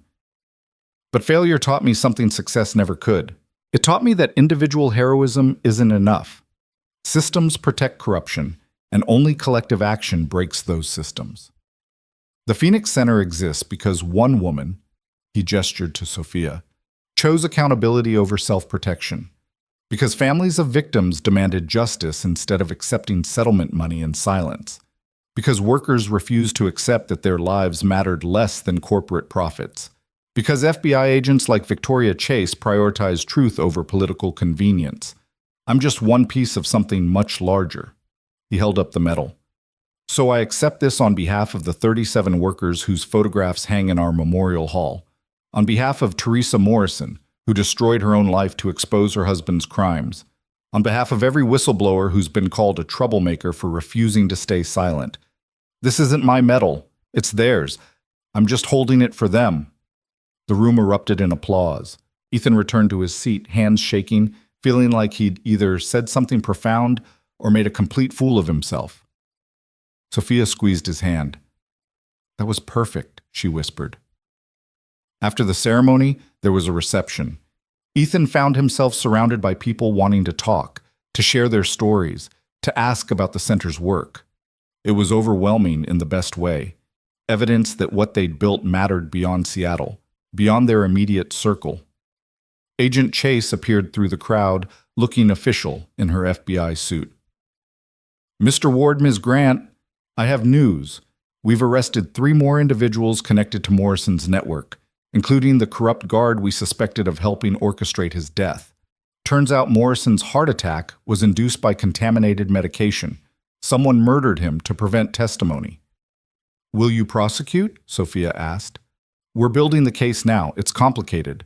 Proving murder when the method leaves minimal evidence takes time, but justice will happen. Chase smiled grimly. Morrison thought he could escape accountability through death. He was wrong. That evening, after returning to their hotel, Ethan found Sophia on the balcony overlooking DC's lights.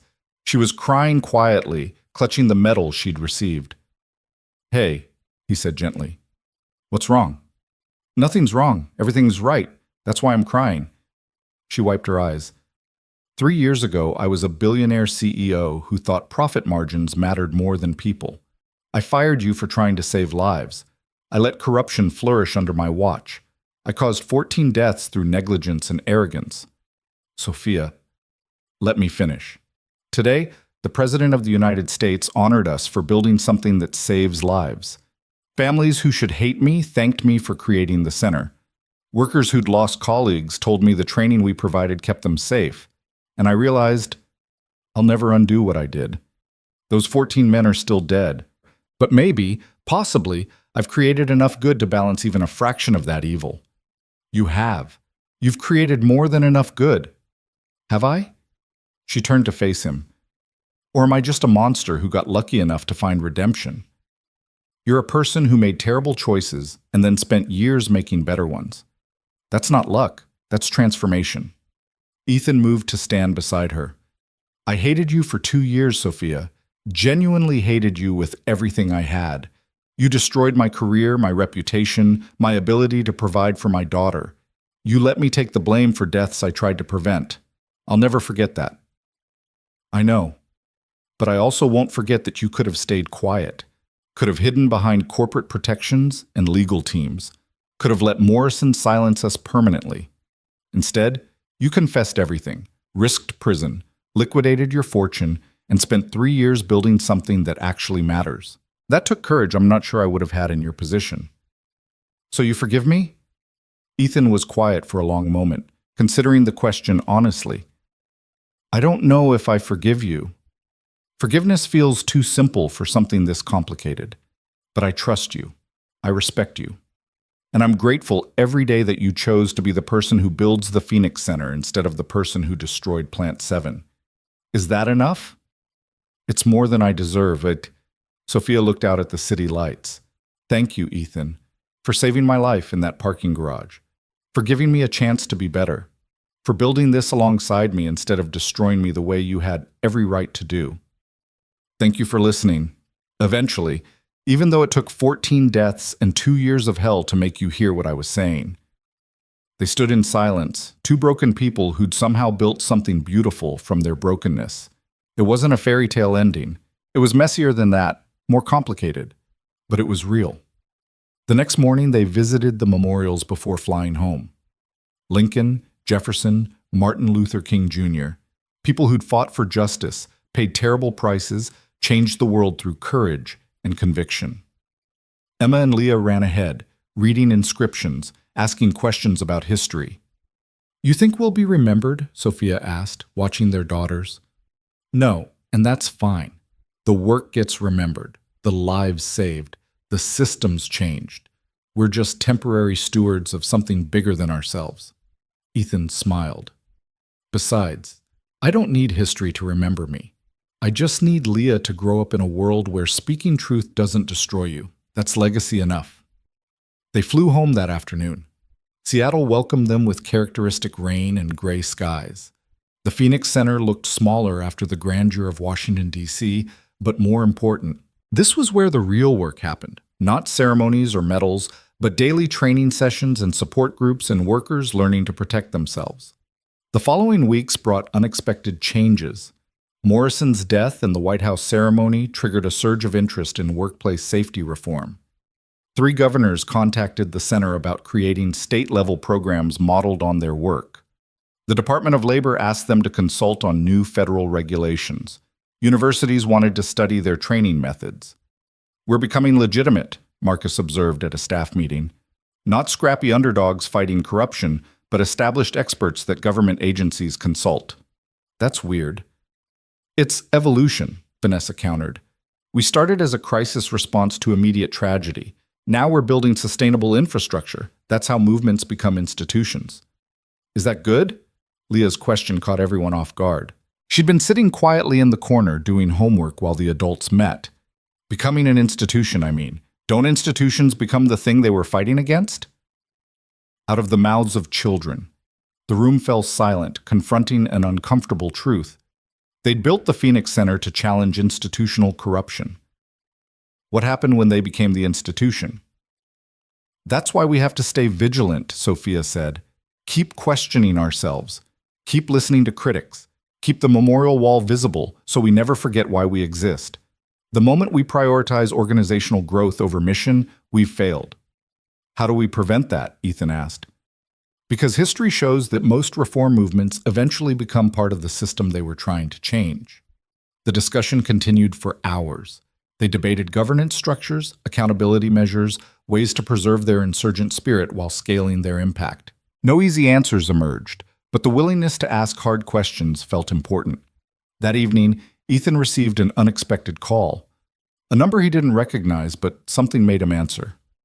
"Mr. Ward, this is Father Michael Chen. I'm a Catholic priest here in Seattle, and I'm calling about a rather unusual situation." The voice was gentle, educated. "A woman came to confession last week. She's dying, terminal cancer, weeks left. And she wanted me to contact you on her behalf." "Who is she?" "Her name is Patricia Reynolds, Charles Reynolds' mother." Ethan's blood ran cold. Charles Reynolds, the vice president who'd orchestrated the Plant 7 cover-up, was serving 35 years in federal prison. His mother was the last person Ethan expected to hear from. What does she want? To apologize. To tell you the truth about her son. She says there are things you don't know, things that might help you understand how the corruption became so systemic. Father Chen paused. "She's at Providence Hospital, room 437. She asked if you'd visit before she dies. No pressure. I understand if you refuse, but I promise to relay the message." Ethan hung up, mind reeling. Sophia noticed his expression immediately. "What's wrong?" He told her about the call. Her face cycled through shock, anger, and something like curiosity. "Are you going?" she asked. "I don't know. Part of me wants to hear what she has to say. Part of me thinks it's a trap or a manipulation. Part of me just doesn't care. Reynolds is in prison, his mother is dying. None of it brings back the people who died." "But you're curious." "Yeah, I am." Ethan met her eyes. "Come with me?" They visited Providence Hospital the next afternoon. Room 437 was in the oncology wing, where the air smelled of antiseptic and approaching death. Patricia Reynolds looked exactly like her son. Same sharp features, same calculating eyes, but cancer had hollowed her out, leaving only essential bones and relentless will. "Mr. Ward, Ms. Grant," her voice was a whisper. "Thank you for coming. I wasn't sure you would." "We almost didn't," Sophia said honestly. "Your son destroyed lives. Why should we care what you have to say?" "Because I helped make him the person who did those things, and I need to confess before I meet God." Patricia gestured weakly to chairs beside her bed. "Please, sit. This won't take long. I don't have long." They sat, wary but listening. Patricia's story came in fragments, interrupted by coughing and pain. She'd raised Charles alone after her husband died, pushed him to succeed, to accumulate power, to never show weakness, taught him that people were resources to be managed, that morality was for those who couldn't afford pragmatism. When he started cutting corners at Grant Tech, taking bribes, falsifying reports, she encouraged it, praised his initiative, told him that real success meant doing whatever was necessary. "I made him a monster," Patricia whispered. "And when Plant 7 exploded, when 14 men died, he came to me crying, asking if he'd done the right thing, and I—" Her voice broke. "I told him yes. Told him to protect himself, to cover it up, to sacrifice Mr. Ward if necessary. I'm the reason he framed you. I'm the reason those families suffered without justice. All of it traces back to me." "Why are you telling us this?" Ethan's voice was flat. "Because I'm dying, and I'm terrified of judgment. Because maybe if I confess to you, if I give you the truth, God will show me mercy I don't deserve." She pulled out an envelope from beneath her blanket. "These are letters Charles wrote me from prison, confessing everything. More corruption, more victims, details that never came out in trials. Give them to the FBI. Let them finish what you started." Sophia took the envelope carefully. "This doesn't absolve you." "I know, nothing absolves me, but maybe it helps someone. Maybe it prevents one more family from suffering." Patricia's breathing was labored now. "I'm so sorry. For my son's crimes, for my role in creating him, for every life destroyed by the values I taught. I'm sorry." She died 3 days later. The letters she'd given them contained exactly what she'd promised: evidence of additional corruption, more names, more crimes. The FBI used them to bring charges against 7 more individuals. Justice, expanding in circles like ripples in water. But Ethan couldn't stop thinking about Patricia's confession, about how corruption wasn't born in boardrooms but in homes, in the values parents taught children, in the culture that celebrated profit over people. Fighting corruption meant changing not just laws, but hearts. He shared this thought with Sophia over coffee one Saturday morning at the center. They'd started a ritual, weekend coffee, while their daughters were at various activities, time to decompress and plan. "So we're supposed to change hearts now? Isn't workplace safety complex enough without adding moral transformation to the mission?" Sophia was only half joking. "I'm not saying we add it to the mission. I'm saying we acknowledge that regulatory reform only goes so far. Real change requires cultural shift, teaching people that workers aren't resources to be exploited but humans who deserve dignity and safety. That's generational work. We won't live to see result." "No, but Leah and Emma will, and their children."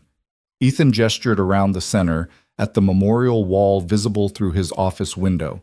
"We're planting seeds. Maybe they grow into forests we'll never walk through. That's fine. Planting still matters." Their conversation was interrupted by excited shouting from the training floor. They rushed out to find Marcus and Vanessa surrounded by staff, everyone talking over each other, pointing at a laptop screen. "What's happening?" Sophia asked. Marcus turned the screen toward them. "Congress just passed the Workplace Safety Reform Act. Mandatory third-party inspections, protection for whistleblowers, criminal liability for executives who ignore safety warnings, and federal funding for training programs modeled on our center." Ethan read the screen, hardly believing it. They'd been advocating for this legislation for 18 months, testified 3 times, mobilized workers across the country to contact representatives. But he'd never truly believed it would pass. Too many corporate interests opposed it, too many politicians in industry pockets. It passed the Senate 67-33, Vanessa said, tears streaming. Bipartisan support. The president says he'll sign it next week. This is everything we've been fighting for. The room erupted in celebration. Staff hugged, cried, laughed. Someone opened champagne left over from the building opening. Emma and Leah appeared from the children's area, sensing something important was happening, and got swept up in the joy without fully understanding it. In the chaos, Ethan and Sophia found themselves standing together by the memorial wall, watching their team celebrate. "We did it," Sophia whispered. "We actually did it." They did it. Ethan gestured to the 37 photographs. Every single person on this wall. They're the ones who paid the price that made this possible. Then we better make sure their sacrifice meant something. The Workplace Safety Reform Act signing ceremony happened on March 23rd, exactly 3 years and 2 days after the Plant 7 explosion. The president invited Ethan, Sophia, and representatives from families of workplace accident victims across the country. The Phoenix Center's memorial photographs were displayed prominently, reminding everyone why the legislation mattered. When the president signed the bill into law, using multiple pens that he distributed to those present, Ethan received one engraved with, "For Ethan Ward, who refused to stay silent." Sophia's read, "For Sophia Grant, who chose accountability." The pens sat on their desks at the center, daily reminders that speaking truth to power eventually worked. Maybe not quickly, maybe not easily, but eventually. Life settled into something resembling normalcy over the following months. The center continued expanding, 12 locations across 5 states by summer, with plans for 20 more. They trained over 15,000 workers in their first full year of operation. Vanessa's family support program served 230 families. The FBI's investigation, bolstered by Patricia Reynolds' letters, resulted in 93 total arrests and systemic reforms in construction, manufacturing, and energy industries. Frederick Morrison's posthumous prosecution for corruption, conspiracy, and orchestrating the kidnapping resulted in asset forfeiture. His entire $400 million estate was seized and distributed to victims' families and workplace safety programs. The Phoenix Center received $50 million from the settlement, more than they'd ever dreamed possible.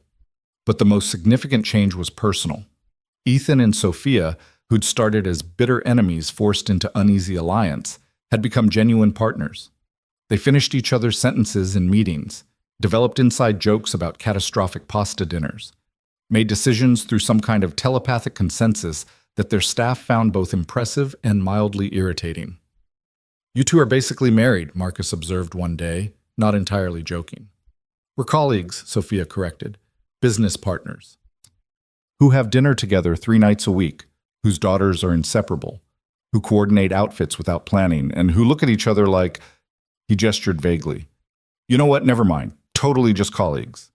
The observation lodged in Ethan's brain, uncomfortable and impossible to ignore.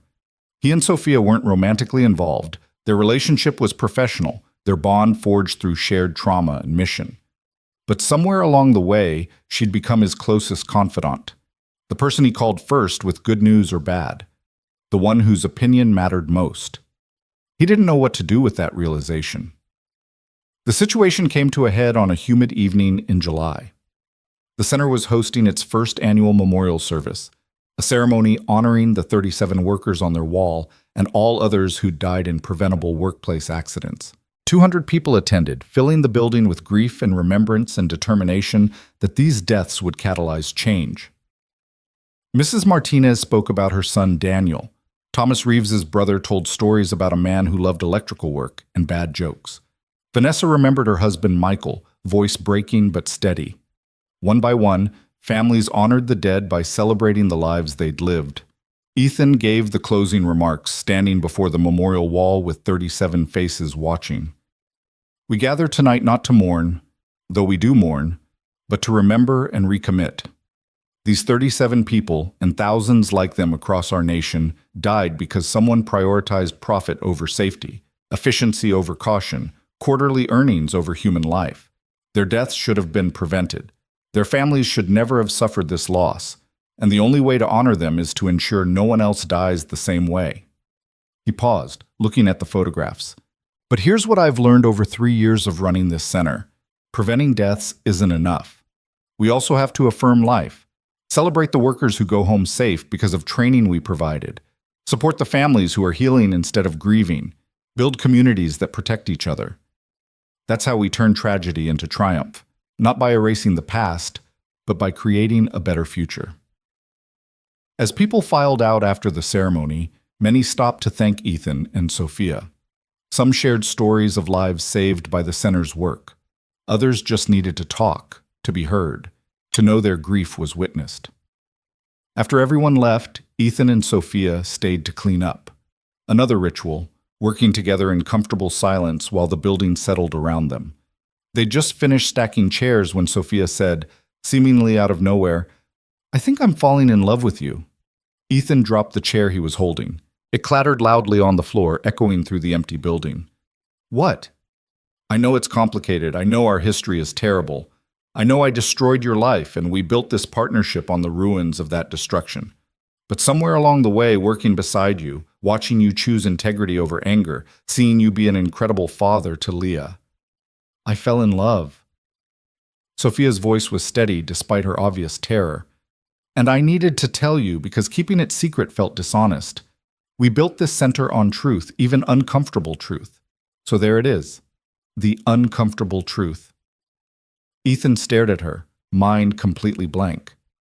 In 3 years, he'd never considered the possibility of romantic feelings between them. Their bond was professional, platonic, built on shared mission rather than mutual attraction. Except, was it? Or had he been deliberately not noticing the way his heart lifted when she walked into a room, the way her smile made difficult days bearable, the way he'd started measuring his life in moments shared with her? "I don't know what to say," he managed. "You don't have to say anything. I just needed you to know. We can keep working together exactly as we have been. Nothing needs to change. I can—" Her voice finally cracked. "I can keep this to myself. I'm good at hiding things I shouldn't feel." "Sophia." Ethan moved closer, not sure what he was doing, but unable to stay distant. I haven't thought about relationships since Jenny died. Haven't even considered the possibility. She was my whole heart, and when she died, that part of me died too. Or I thought it did. I understand, I'm not asking for, but maybe it didn't die. Maybe it just went dormant, waiting for someone who could understand what I'd been through.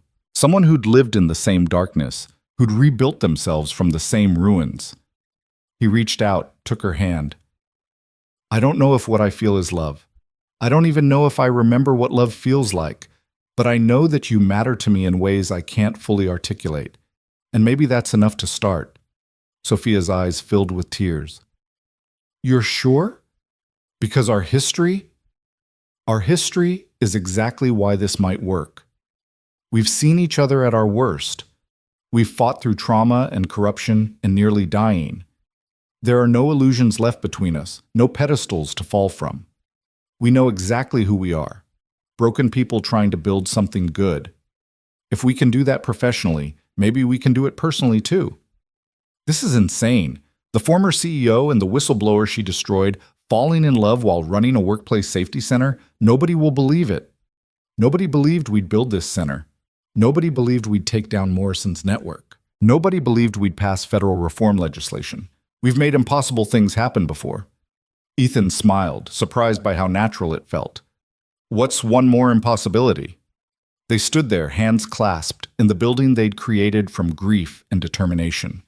Around them, 37 photographs watched, silent witnesses to everything that had brought them to this moment. "So what do we do now?" Sophia asked. "Start slow. Figure out what this looks like. Tell our daughters, because they'll probably just say, 'finally,' and roll their eyes." He laughed. "Mostly we keep doing what we've been doing, running the center, fighting for workers, building something that matters. Just maybe we do it as partners in every sense of the word." "That sounds perfect." They kissed, tentative and careful, testing this new dimension of their relationship. It felt right in ways Ethan hadn't expected. Not explosive or dramatic, just comfortable and true, like coming home after a long journey. The months that followed brought adjustments. Ethan and Sophia dated like awkward teenagers, navigating how to be romantic partners while remaining professional colleagues. Their daughters reacted exactly as predicted. Leah said, "About time," while Emma launched into wedding planning despite being told they weren't anywhere near that stage. The staff handled it with surprising grace. Marcus made jokes about conjugal visits to the office. Vanessa offered relationship counseling services. Most people just seemed relieved that their leaders had found happiness after so much pain. On a crisp October evening, 6 months after Sophia's confession, Ethan took her to the overlook above Seattle.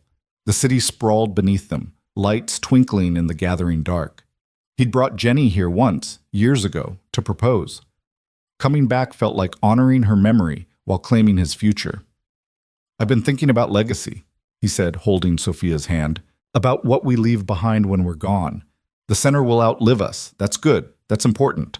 But I want our legacy to be more than an organization. I want it to be proof that broken people can heal, that enemies can become allies, that love can grow in the ruins of tragedy." "That's a beautiful legacy." Sophia leaned against him. "Think we can achieve it?" "We're already halfway there." He pulled out a small box from his jacket pocket. Inside was a simple silver ring, engraved with words they'd made their motto. "People before profits, always." "Sophia Grant, you destroyed my life and then helped me rebuild it into something better than before. You're the most infuriating, brilliant, courageous person I've ever met. And I want to spend the rest of my life building impossible things with you. Will you marry me?" She was crying, ugly, messy crying that made her mascara run. "Yes. God, yes. Even though this is insane and everyone will judge us, and we're going to have to explain our origin story at parties for the rest of our lives. Yes." He slipped the ring on her finger, and they kissed overlooking the city where their story had begun in a parking garage with violence and blood. How far they'd come. How much they'd survived. They married 6 months later in a small ceremony at the Phoenix Center, surrounded by the memorial wall and everyone who'd helped build their impossible dream. Mrs. Martinez attended, still not forgiving Sophia but respecting what she'd become. Vanessa served as maid of honor. Marcus was best man. Emma and Leah were junior bridesmaids who spent the entire ceremony grinning. Agent Victoria Chase gave a toast. "To the most unlikely couple I've ever had the privilege of investigating. You've shown that redemption is real, that change is possible, and that love can flourish even in the hardest soil. May your marriage be as resilient as your center, as honest as your confessions, and as enduring as your commitment to protecting workers." Years passed. The Phoenix Response Center grew to 47 locations nationwide, training over 300,000 workers annually. Federal workplace fatalities dropped by 37% in industries where their programs were implemented. The memorial wall expanded to include 216 workers, not because more died, but because families requested their loved ones be honored there, making the center a national monument to workplace safety. Ethan and Sophia testified before Congress 4 more times, advocating for stronger regulations and better enforcement. They wrote a book together, Rising from Ashes: How Tragedy Sparked a Movement, that became required reading in business schools and ethics courses. Universities created endowed chairs in workplace safety named after Plant 7's victims. Emma and Leah grew up, went to college, returned to work at the center in various capacities. Emma became a lawyer specializing in whistleblower protection. Leah became a mechanical engineer who designed safer industrial equipment. Both credited their parents, all 4 of them, because that's how they described the blended family, with teaching them that systems could change if enough people demanded it. On the 10th anniversary of Plant 7's explosion, the center held a memorial service unlike any before. 2,000 people attended, workers who'd been trained, families who'd been supported, legislators who'd passed reforms, companies that had transformed their safety cultures. The event was broadcast nationally, becoming a moment of collective reflection on how far workplace safety had come and how far it still needed to go. Ethan, now 52 with gray threading through his hair and permanent lines around his eyes, gave the keynote address. 10 years ago, 14 men died in an explosion that should never have happened. Their deaths were preventable, foreseeable, the result of corruption and negligence. I tried to stop it. I failed. And for 2 years I carried that failure like a stone in my chest, drowning in guilt and rage and grief. He paused, looking at Sophia beside him, at their daughters in the front row, at the memorial wall now displaying hundreds of faces. But failure taught me something success never could. That individual heroism isn't enough. One person speaking up can be silenced. One whistleblower can be destroyed. One tragedy can be covered up. Real change requires collective action, workers supporting workers, families demanding accountability, citizens refusing to accept that profit matters more than people. His voice grew stronger. The Phoenix Response Center isn't my legacy. It's not Sophia's legacy. It belongs to every person who's ever said, "This isn't safe," and insisted on being heard. To every family who transformed grief into activism. To every worker who refused to accept danger as the price of employment. We're just stewards of a movement that's bigger than any individual. He gestured to the memorial wall. These faces, 216 workers, but representing thousands more whose names we'll never know. They're why we fight. Not because we can bring them back, but because we can prevent others from joining them. That's the promise we make every day. Your life matters. Your safety matters. You matter more than profits or productivity or corporate convenience. The crowd stood, applauding for nearly 5 minutes. But Ethan wasn't finished. 10 years ago, Sophia Grant made the worst decision of her professional life. She ignored warnings, prioritized profit, and caused deaths through negligence. She spent the last decade atoning for that decision, confessing publicly, accepting accountability, building systems to prevent others from making similar mistakes. Some people think that's not enough. Some people will never forgive her, and that's fair. She doesn't deserve forgiveness. He turned to his wife, saw tears streaming down her face. But she deserves recognition for choosing to change, for refusing to hide behind lawyers and corporate structures, for spending 10 years building something that saved thousands of lives. Redemption isn't about erasing the past. It's about creating a future so much better that the scales begin to balance. Sophia has done that. We've done that together, and we'll keep doing it for as long as we're alive. Later that evening, after the crowds dispersed and the building grew quiet, Ethan and Sophia stood alone before the memorial wall. 10 years. It felt like a lifetime and an instant simultaneously. "Do you think we've done enough?" Sophia asked quietly. "To balance what I caused?" "No. And we never will.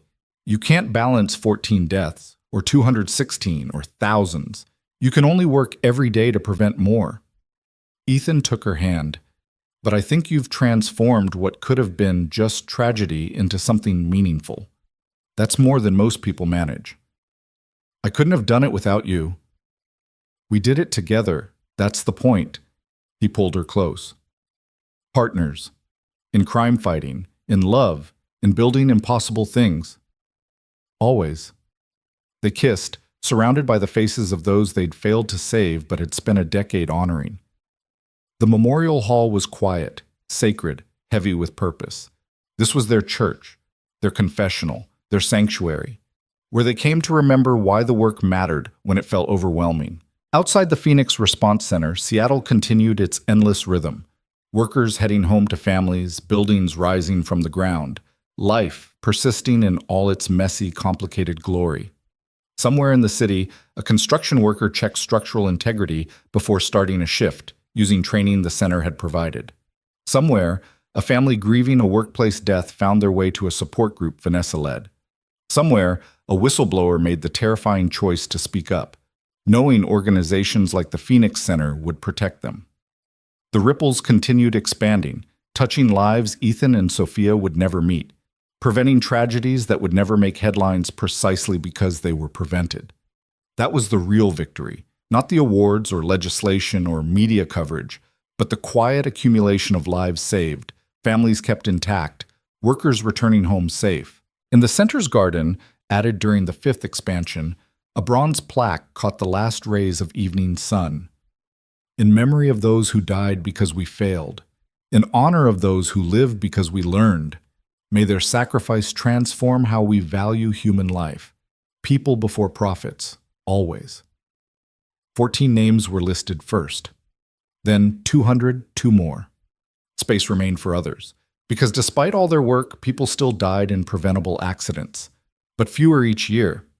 Fewer because of training programs and whistleblower protections and cultural shifts and federal legislation, and a center built from grief that refused to let that grief be meaningless.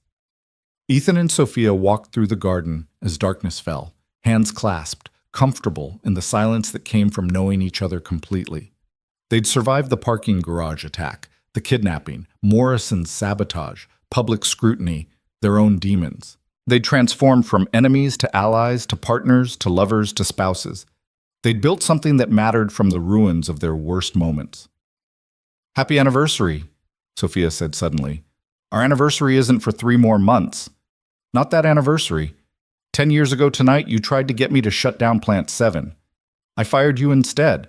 So technically, this is the anniversary of when our story really started. That's a depressing anniversary to celebrate. Or it's a reminder of how far we've come, how much we've transformed, how we took the worst moment and built a lifetime of better moments from it." She stopped walking, turned to face him.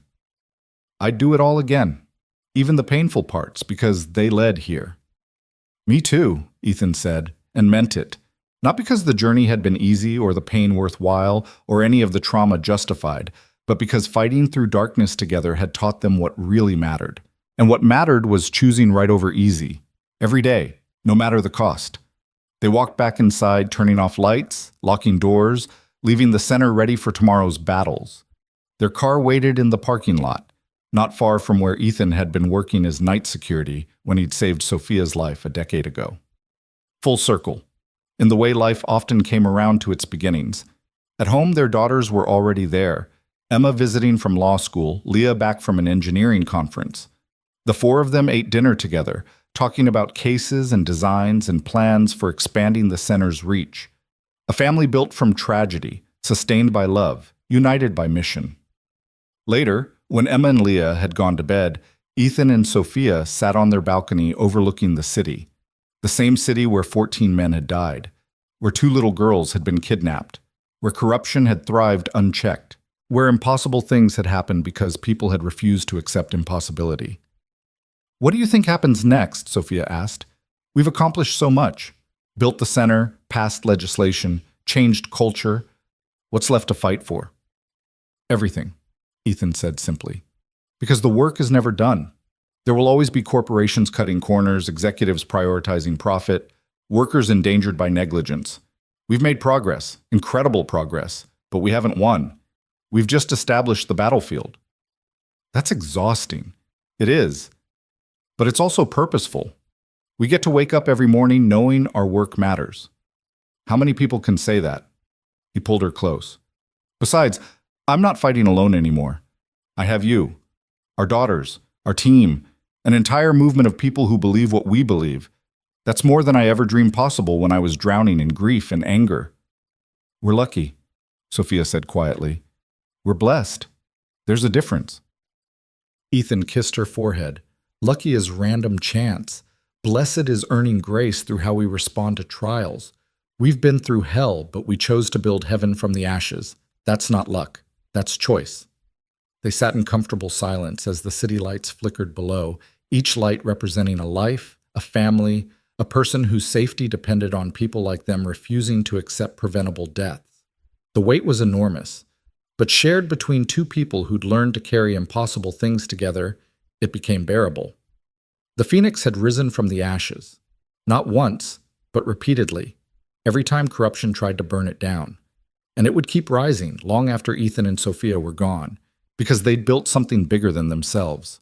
A movement, a mission, a promise that every worker deserved to come home safe. That parking garage attack seemed like a lifetime ago. The terrified CEO and the grease-stained mechanic who'd saved her, now married and running a national movement, from enemies to partners, from tragedy to triumph, from death to life. It was the kind of story nobody would believe if it were fiction. But it was real. As real as the 37 photographs on the memorial wall. As real as the 15,000 workers trained this year alone. As real as love growing in the ruins of everything that should have destroyed it. Sophia leaned against Ethan's shoulder, feeling his heartbeat steady and strong. "Thank you," she whispered. "For what?" "For saving my life. For giving me a second chance. For building this with me. For loving me despite everything. For making impossible things possible. Thank you for the same. All of it." He held her closer. "We saved each other, Sophia. That's what partners do. Inside the house, their daughters slept safe and secure, dreaming of futures where workplace tragedies were historical anomalies rather than accepted risks, where speaking truth protected you instead of destroying you, where corporations valued people over profits, not because regulations forced them to, but because it was the right thing to do. That future wasn't here yet, might never be fully realized, but it was closer than it had been 10 years ago. Closer because people had refused to stay silent. Closer because one CEO chose accountability over denial. Closer because a Navy SEAL mechanic turned tragedy into purpose. The only easy day was yesterday. Tomorrow would bring new challenges, new fights, new opportunities to choose right over easy. But Ethan and Sophia would face them together, building on the foundation they'd laid, protecting the movement they'd created, honoring the lives lost by saving lives yet to come. The phoenix rose, and rose, and rose again, always.